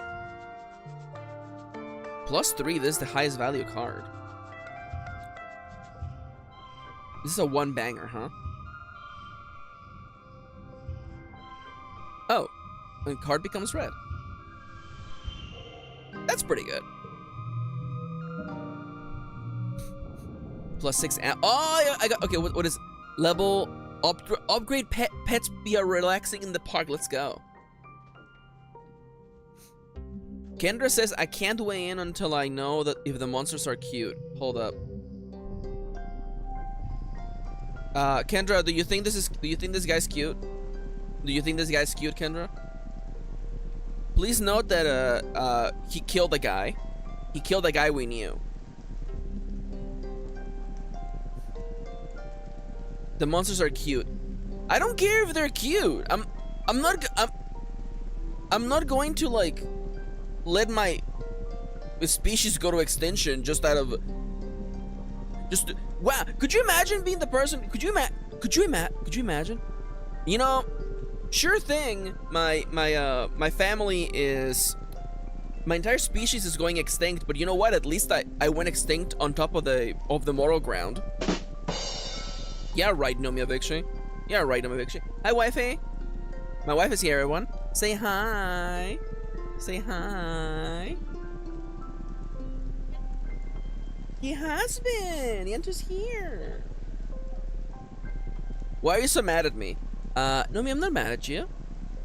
I'm not. I'm just doing the thing that I do where I'm constantly fighting you because you're my friend and I love you. And you're the only friend I have who fights back, so I fight back. Kitty, Maxi's been mean to me. Sad face says Nomi. Kitty, thoughts? See, Kitty says I just got here. Upgrade pet cards. Okay, yeah. So first off,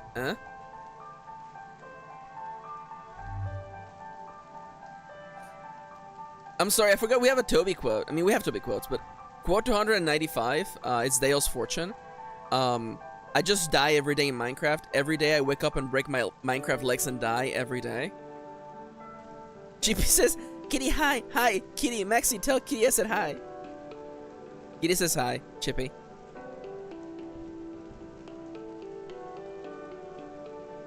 Alright, I should probably help in hydroponics while I'm still popular. You know what? Yeah. Dallas says, don't worry, we'll settle the debate over food and or colonialism in the span of 6 more years. Oh, that's good to know. That's good to know, at least.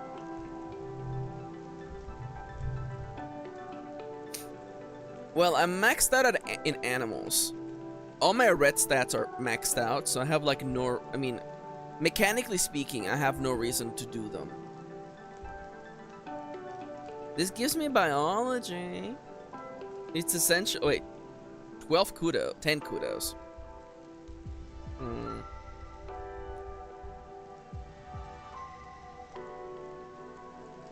This is just a survivor challenge, reward challenge, where they win 3 chickens and they have to decide whether they'll slaughter them or use the eggs.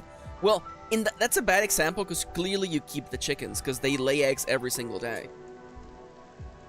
You get multiple eggs every single day. That's a dumb decision to kill the chickens. Egg is obviously better. And I'm saying that as someone who's absolutely egg-pilled. Oh, Yanto's here. Can you say hi, Bubba? Say hi, Yanto. Me sleepy boy. Yanto, come on, Yanto. For the people, Yanto. For the people. What's Mama doing? You guys didn't hear that. You guys didn't hear that. He meowed so quietly. Hi, wifey. Did you say hi? Hi. Oh, Kendra heard it. Oh, Kendra heard it. Okay. He did meow? Good for him. We heard? Oh, let's go. I have headphones on. I heard it. Let's go. Let's freaking go. I'm gonna tend the animals for more empathy. Or should I do biology? It's plus three animals. It doesn't matter. You know what? I'm gonna learn some biology because I'm literally about to level up biology.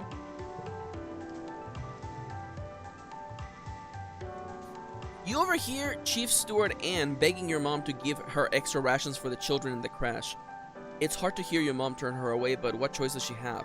As head of the kitchens, Chief Steward Anne stops by often to get a sense of how thin she has to stretch the meals this week. Every time she leaves looking a little bit older and more fatigued. It's so discouraging to work at the fields day after day and have almost nothing to show for it. You feel truly helpless. Your dad is a total nerd when it comes to crunching statistics about the colony's food production. Wow, whiplash! Through him, you learn that the average person eats approximately 200 kilograms of dry rations every year. Yeah, actually, that's my fault. I eat like 15 tons of rations every year, and I'm an outlier. I kind of, you know, I really toss the math gets all fucked up because of me. I'm sorry. There are 100 colonists to feed at 2,000 calories a day, so in a year you need to produce about... well, no matter how many times you think it over, the math is grim. Even with all your hard work, Japonics is producing far, far less than the colony needs to survive. It all feels so hopeless. Knowing that all of your hard work still hasn't been enough, well, it breaks something in you. Rations George? What is this meme? Explain. Thank you. Sorry, I forgot. Sorry, I forgot that Lilo and Stitch is a mid film. So I Kitty off screen being like, shut the fuck up, Max. Sorry. It's just. I'm sorry. It's just Lilo and Stitch is kind of. It's kind of a mid. It's a mid movie. It's a mid movie. Okay, I'm sorry. I'm kidding, by the way. Oh, really? I'm not gonna steal food, man. I'm not stealing no food. Absolutely not. You like Pocahontas plus L plus ratio?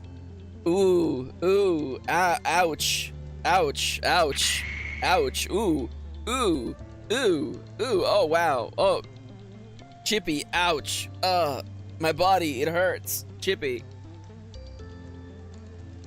It hurts all over, Chippy. Why would you do this to me? Sorry, buddy, I had to do it. You know, I'm allowed to feel multiple ways about fiction, you know? Kitty off screen said no. I'm allowed to have, you know, opinions. I watched Lilo and Stitch. Okay, Kitty off screen said, and I quote, your opinion of Lilo and Stitch is wrong because you haven't seen it in years. I watched Lilo and Stitch a bunch because my little nephews liked that movie and they would put it on all the time. I'm sorry, Lilo and Stitch is kind of a slow movie. I'm sorry. Now I will say though, if you're asking me to watch Lilo and Stitch or Finding Nemo, I will put on Lilo and Stitch. Oh my god, Finding Nemo is so bad. Oh my god. It's slow because it's cozy. Yeah, Kitty off screen said that Lilo and Stitch is not cozy, so you know what, Nomia? Nomia Vikshi? Get wrecked, bozo.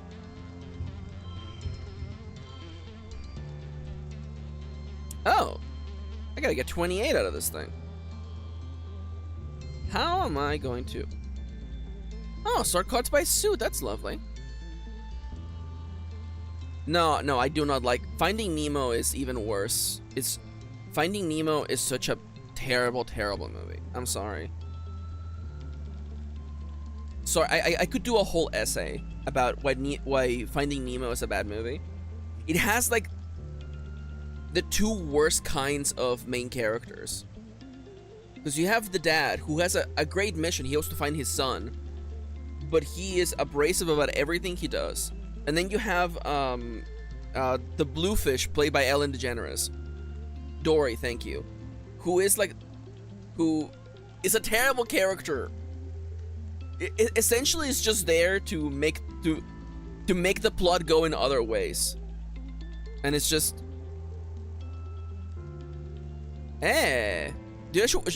Kendra, should I watch Nosferatu? Tell me. Yes? I don't know. Kitty off screen said, you know Kendra's gonna say yes. I don't know that. Kendra's a freaky little guy.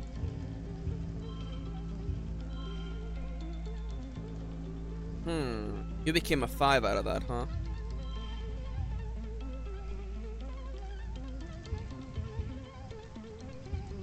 Plus 1, 2, and from other cards. So you should go at the end. 3. You become 5. Become 3. You become 4. Okay, that's the win. It's not a super win, but that's good enough for me.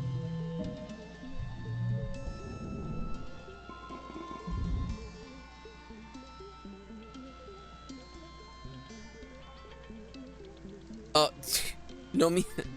There's a bunch of rats in Nosferatu. By the way, thank you. You know what, Dale? I might watch the Cars just for you, honestly. I mean, like, it's Owen Wilson. Maxi, is that your Owen Wilson voice? Wow. Is that our Owen Wilson or is that Peter Griffin? Wow, it's freaking sweet, huh? Cheers, all you to that.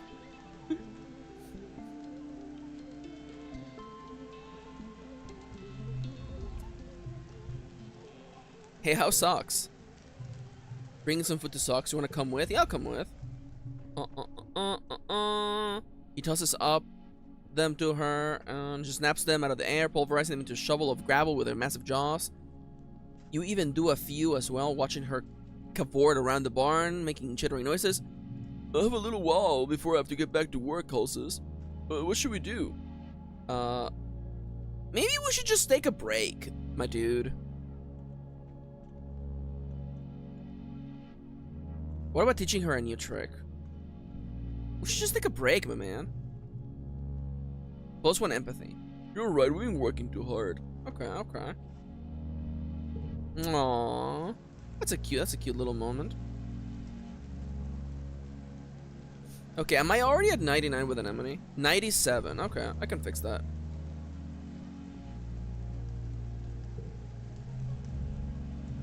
You know, it's interesting when, like, Kendra is telling me to watch Nosferatu, but it's like, there's cats in it. And I'm like, yeah, isn't there also, like, Vampire Peen?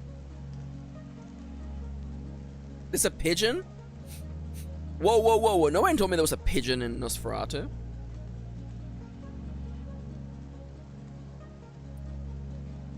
There was Vampinus, but it was less than promised.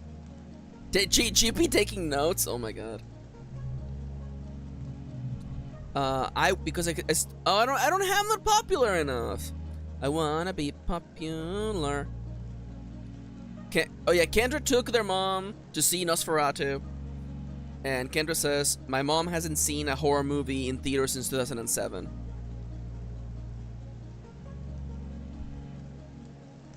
Botany Lab? Excuse me? Oh!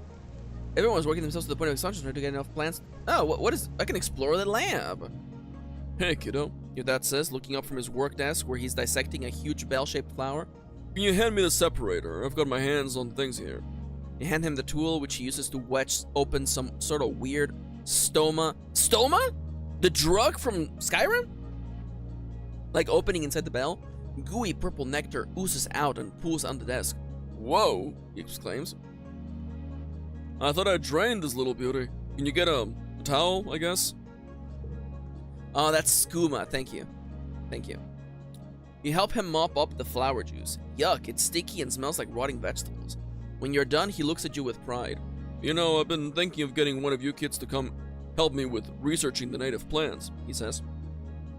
You think you might be able to break off some time to help your old man in the lab? Stoma is just Greek for hole. Oh. They said what? Okay. I know you've been studying biology. Oh yeah, I can have biology. It's not glamorous as genetech research with instance, but it's important. He grins. Let me talk to your mom about it tonight before you go telling her. She's not a fan of alien plants, you know. If it were up to her, we'd all fill these greenhouses with earth plants and nothing else, but there's gotta be more on this planet than we can cultivate. That we can cultivate. Alright. If you find any cool plants while exploring, bring them here so we can have a look at them. You got it, Daddy-o.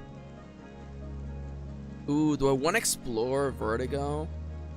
I want to burn through my, Wait, hold up. I can actually just go into the geoponics lab.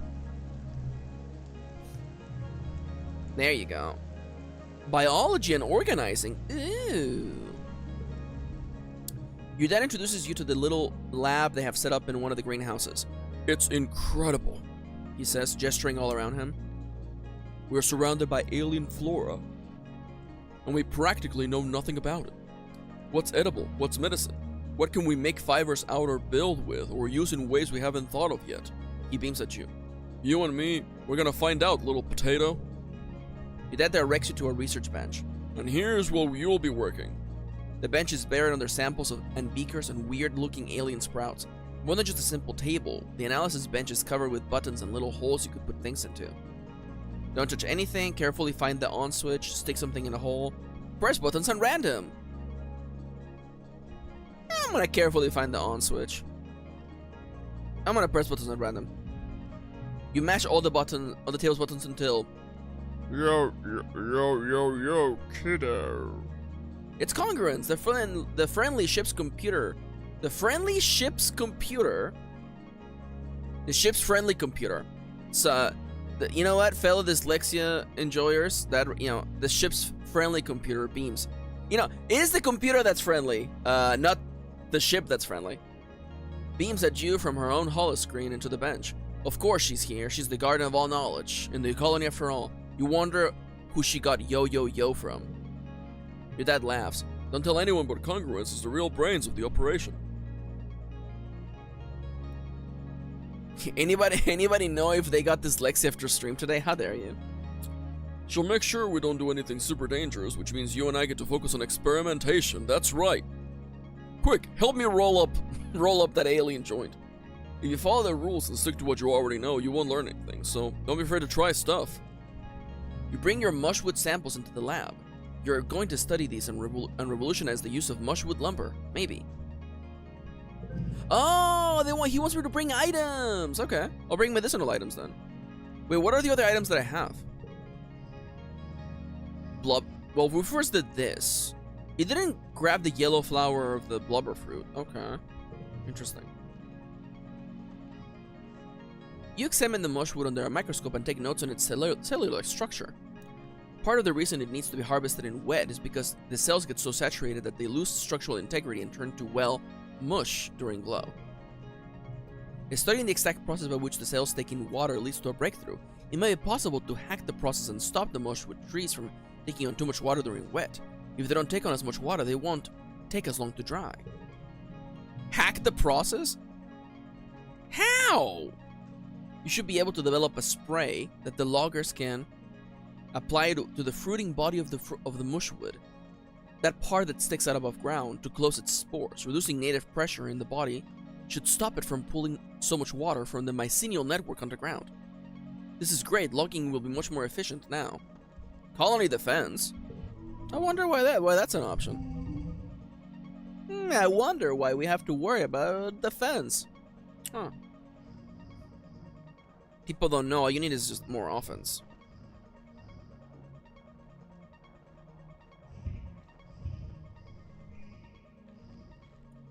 Ooh, this is a bad challenge, fellas. This is a bad challenge. Do I have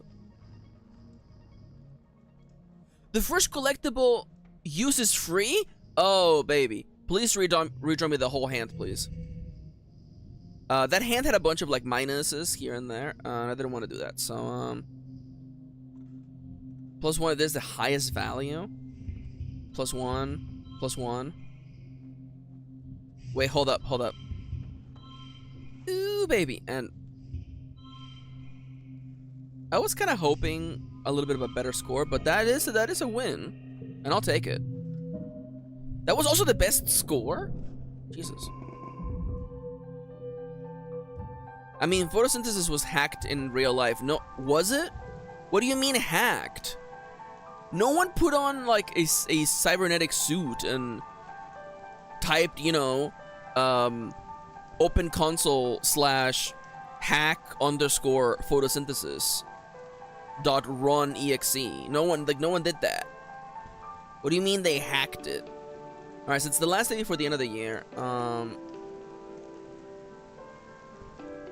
I mean, I legitimately just want to keep, you know, the Xenobotany is kind of cool. Let me just double check with my wife real quick. Wifey, when would we need? I would like to go early on our date because I forgot that tomorrow I have D&D with Siska.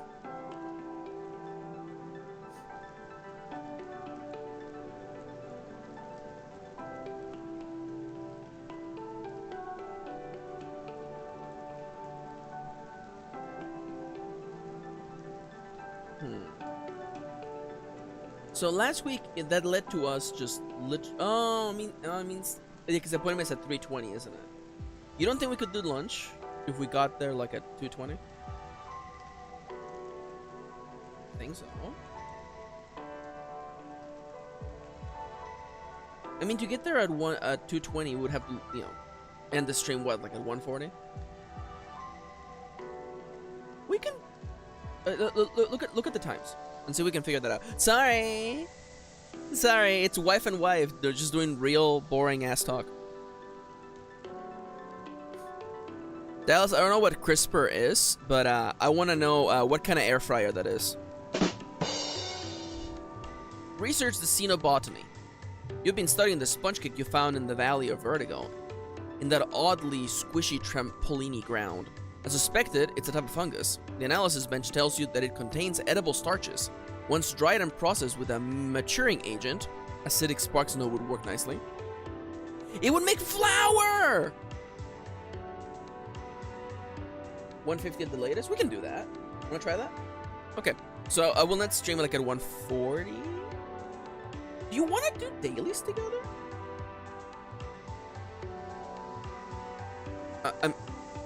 I mean, like, if we start dailies like now. Because we haven't done dailies in forever. I miss doing dailies with my wife. You want to do dailies? Hell yeah. The challenge is not to cultivate it. It multiplies quickly, and you've seen how it stops anything else from growing near it. Plant some and hidden in a backfield. Ask permission from your mom.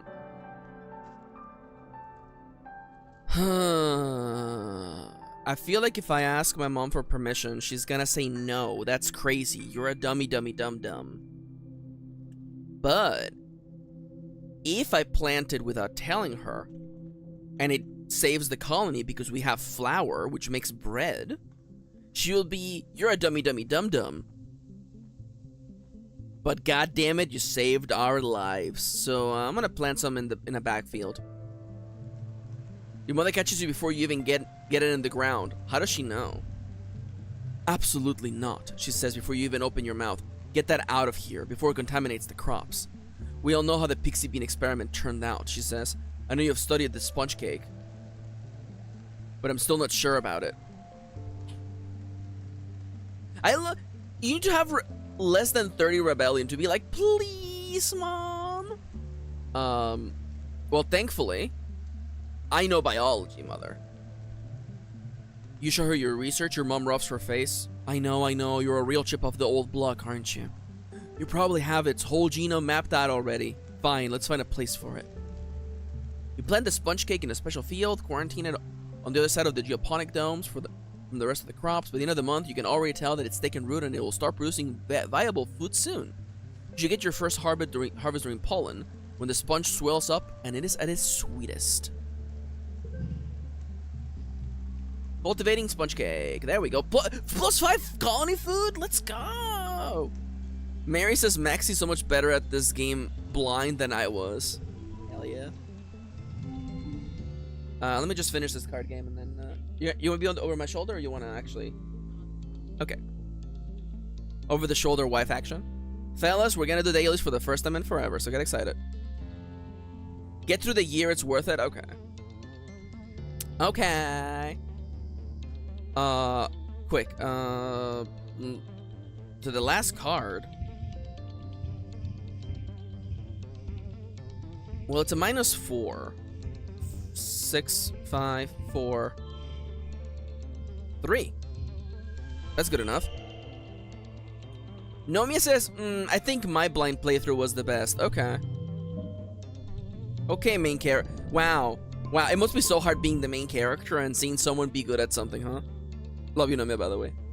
You're surprised when you wake up this morning and your mom and your dad are both still in your quarters. Usually they're gone long before sunrise, but you pull back the curtain and they look over at you with big smiles.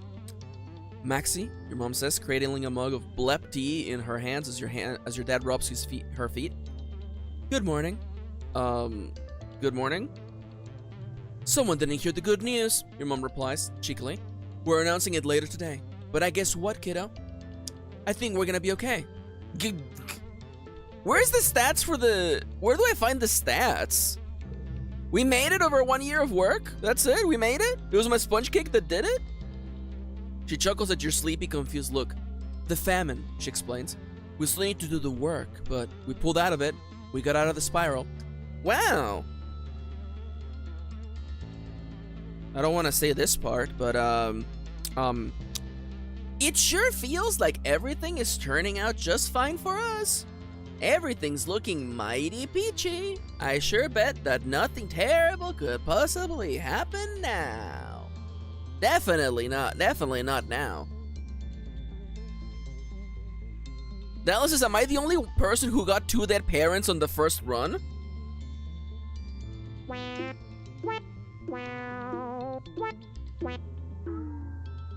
Your parents can die in this game? Huh? Wait, you're telling me my dad was actually in danger the whole time? I thought I just fixed it earlier. I thought it just fixed itself eventually. What do you mean?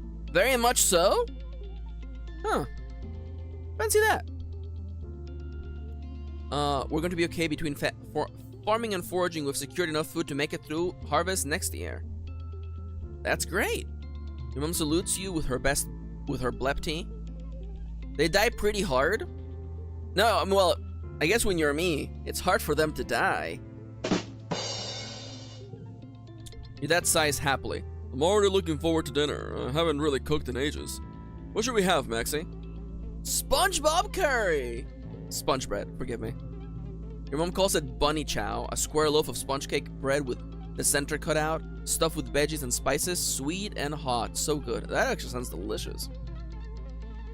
Private meal, everything's good. Oh, we ended up starving. You don't even get close to clearing your plate since your body isn't used to so much food. But that's okay. You eat slowly and savor it. Every bite is heaven and made even better by knowing that you had a real impact in the colony's future. We made it! We survived and no one died. No one will ever die. All my friends are gonna be perfectly okay. And nothing bad will ever happen to anyone.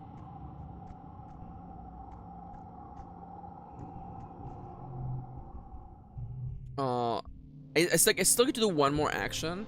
What am I gonna do? 41 kudos for the gun. It is true, we only need 41 kudos for the gun. You know what? Does this give me money? It does give me money. Alright, well then I'll just do more xenobotany. There are only a few plants in the garden, so in the dark of the glow you have to do a lot of outdoor work by lamplight. Nomiya says, I sure hope nothing bad happens during glow season like it always does. Yeah, well this one's gonna be different actually. Fun fact.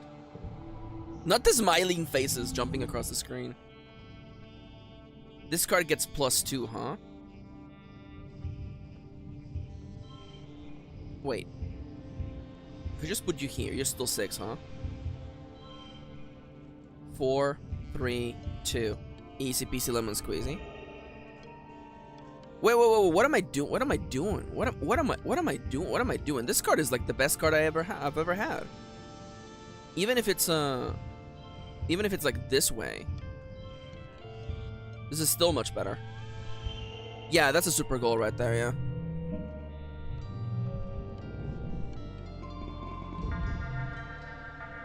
The roar wakes you. It would wake the dead. It shakes the walls, rumbles through the ship's hull, and makes your heart skip a beat. You're paralyzed by a sudden clench of fear in your gut. Through your porthole window, you hear metal screeching and people shouting.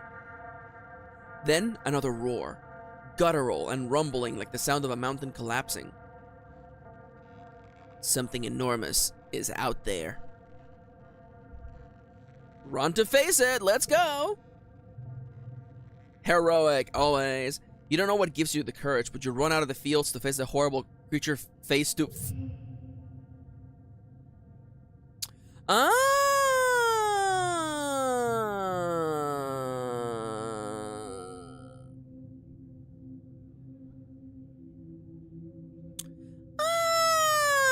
That's pretty big. I'm gonna need 2 hands to deal with that one.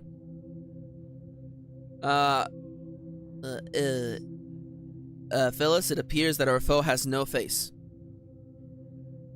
Guess I'm gonna have to kick their ass first. Alright. I'll kill it. In place of a face, or even a head, its body just unzips, revealing a mess of writhing pink tentacles and blinking eyes. Pocked? Pocked with jagged asymmetrical teeth. GP says, me before my coffee, am I right, fellas? It stands on 4 enormously powerful legs, each as white across as tree trunks. Clinging to its back and its thick slug-like tail are clumps of lichen that glow faintly in the night. The creature is nearly twice the height of a greenhouse. It's standing on top of a flattened one, the wreckage of lattice and plants all around.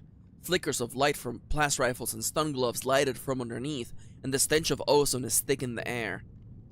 You see Anemone and her brother Calm. His name is what? Darting in and around its legs with their twin shocks of red hair. The faceless creature lurches into another greenhouse, oblivious to the soldiers trying to herd it away. The monster left a trail of destruction from where it smashed right through the walls. Smaller creatures are pouring in through the gap and heading towards. They're heading straight to command. You watch helplessly as the hordes of animals storm command, sneaking through torn away panels and smashing through windows. It's too far away to hear the screams, but Governor Unicode is inside. You have to do something.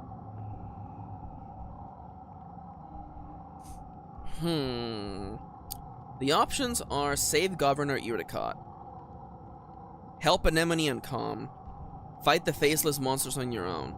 I mean, I'm powerful enough to do that.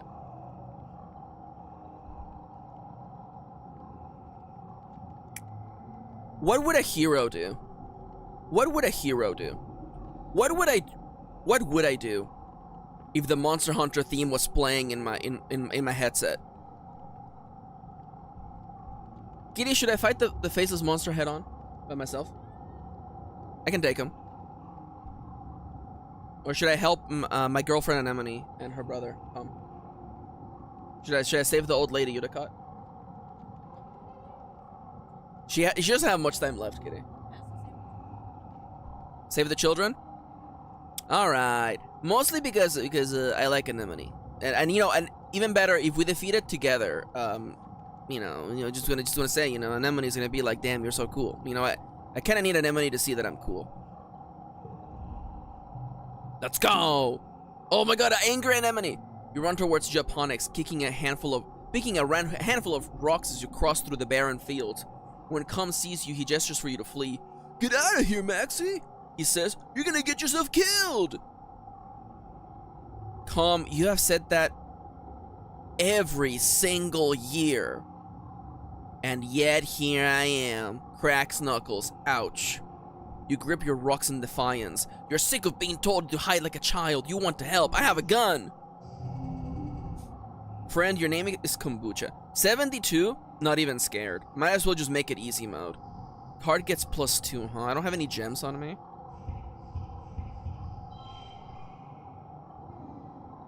Oh, I really would... You know what? Actually, here's how we do it, okay? I only have one log, huh? I can make a...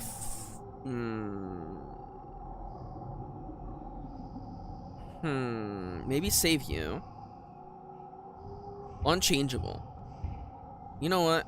Oh no, you're good to save actually. Hit me with an unchangeable. Oh, not the 3. Ugh. You know what? Oh, it gets +2 no matter what. What's the best play? Wait, +2? Shoutouts to Dallas, who probably saw that move coming from a mile away, but I didn't because I'm stupid. Plus this if this is the highest value.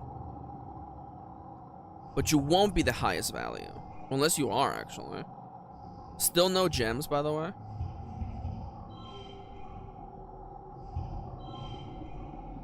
Okay. Final round. 28 points. Yeah, okay, this is definitely a hand. This is definitely a hand for, when you definitely want to, storm all your enemies and destroy them. There you go. Actually, you know what? There you go. 46. Best score possible. Got him. You try your hardest, but even with the full force of the defense squad, you can barely keep it contained near the farms. Wow, what a cool design. You dart in and around the battle, throwing rocks and making noise to keep the abomination's attention away from the rest of the colony. Its tentacles whip around, slapping the ground and knocking into people, picking them up and throwing their helpless bodies like dolls, only to be crushed under its massive trunk like feet. The fields are littered with bodies of the fallen. Sweat stings your eyes, but you somehow stay on your feet. Others aren't so lucky. Maxi, watch out! Calm cries out, and you look up just in time to dodge the wet slap of a tentacle, tripping over a body and sprawling to the dirt yourself. The Faceless makes a horrible noise from deep inside its crawl, flecking you with spittle as your guts liquefy from the near miss. You're close enough to feel the sticky heat radiating from it. It doesn't have a face, but you realize with horror that it sees you. The beam of a blast rifle arcs over your head, and the Faceless roars again and turns its terrible attention to Calm. Fellas, that's a death flag. Alright. You know what? I need a saluting emoji, actually. Or a saluting pose, actually. You scream and uselessly cover your head as it lumbers over you. As you scramble to your feet, you see Com go flying through the air. He lands a few meters away with a sickening wet crunch. And then when he cries in horror as she runs to Com's side, but it's too late. His body is bent and at an unnatural angle. His eyes open and his face frozen in stupefied terror. He looks unreal, like a wax mannequin. He's just gone. Just like that. And then when he lets out a primal scream of pain, you can see the thought ignite in her mind, contorting herself with ugly fury as she stands up to launch herself at Faceless again. You grab her arm, and she yells at you in worthless rage before collapsing to her knees, throwing her body over Com's and sobbing like the scared teenager she is. You can only stand and watch. You hear a colossal cracking noise, and look up to see the Faceless stumble towards the stratospheric. With a roar that shakes your very molecules, it loses its balance and for the last time and falls into the ship. Metal screams as the ship buckles and gives way. Whole pieces of the quarter wings shear off as your home opens like a tin can, spilling its contents into the square. The strato lurches, then collapses under the creature's weight. The abomination is slain, but as wails of grief join the whimpers of the dying, you have to wonder, at what cost? Dun dun dun. Oh, I get to keep the card. Let's go. The council calls an all colony meeting, the people that remain, to face the aftermath of the attack. In the oppressive gloom of Glow, you gather near engineering with the other survivors. It's one of the few buildings still standing. The corpse of the Faceless still sits in the caved-in wreckage of the Stratos, spilling its flaccid pink tentacles with its horrible zipper-tooth maw. It's already beginning to stink. Shouldn't we, like, cut it up, maybe? I don't know. You never know. You know what? Need not, waste not. That's what I've always said. Governor Uticott was killed by the smaller creatures that swarmed command during the attack in her absence. In her absence, Seek addresses the colony. The colony acknowledges the bravery of the defense squad, citing their heroism in finally taking down the Faceless. Geoponics is gone, the greenhouse is destroyed and fields trampled. After a year of suffering, starving, and only barely scraping by, you're not just back to where you started, it's even worse. The entire front half of the Stratos has been destroyed. The living quarters, the canteen, the garrison, the lounge, even the creche, it's all gone. It's only by some stroke of luck that people hiding in the creche weren't all killed. Seek solemnly reads the names of those who lost their lives, too many including Governor Uticott. You all stand for a moment of silence. You feel the weight of loss like a blow to your chest. Anemone and her family cry out when her brother Com's name is called, and their quiet sobbing continues through the silence. With the living quarters destroyed, everyone moves into the engineering wing for shelter. You're crowded into the classroom with other families. The adults try to make it seem like a sleepover, but you're all still so shaken. Anemone cries about her brother and screams at anyone who tries to comfort her. Eventually, just ignore her grief, as painful as it is to hear her sobbing at night. In morning, you feel like you've been awake for days. I don't think this was avoidable, by the way. Or some of it is avoidable. I guess, yeah. I have a feeling that Com is gonna die no matter what. I guess it could have saved the old lady, I guess. You feel like you've been awake for days, and you never fully sleep again. You try, but you keep jerking awake, crying out in fear. Eventually, you fall asleep sitting up, held in your brother's arms. Your father's arms. Your sleep is fitful but mercilessly dreamless. Alright. Could have been worse. Could have been much worse. Alright, welcome to the start of... Oh, brother. Oh, brother. Oh, brother. Should have given me that gun. They should have given me that gun. Honestly... Ooh, this is bad. Oh, this is bad, real bad. They should have given me that gun. They should have given it. If they had given... Yo, straight up, if I had a gun, it wouldn't have gone down like that, honestly. Straight up. Well, you know what? That's it for,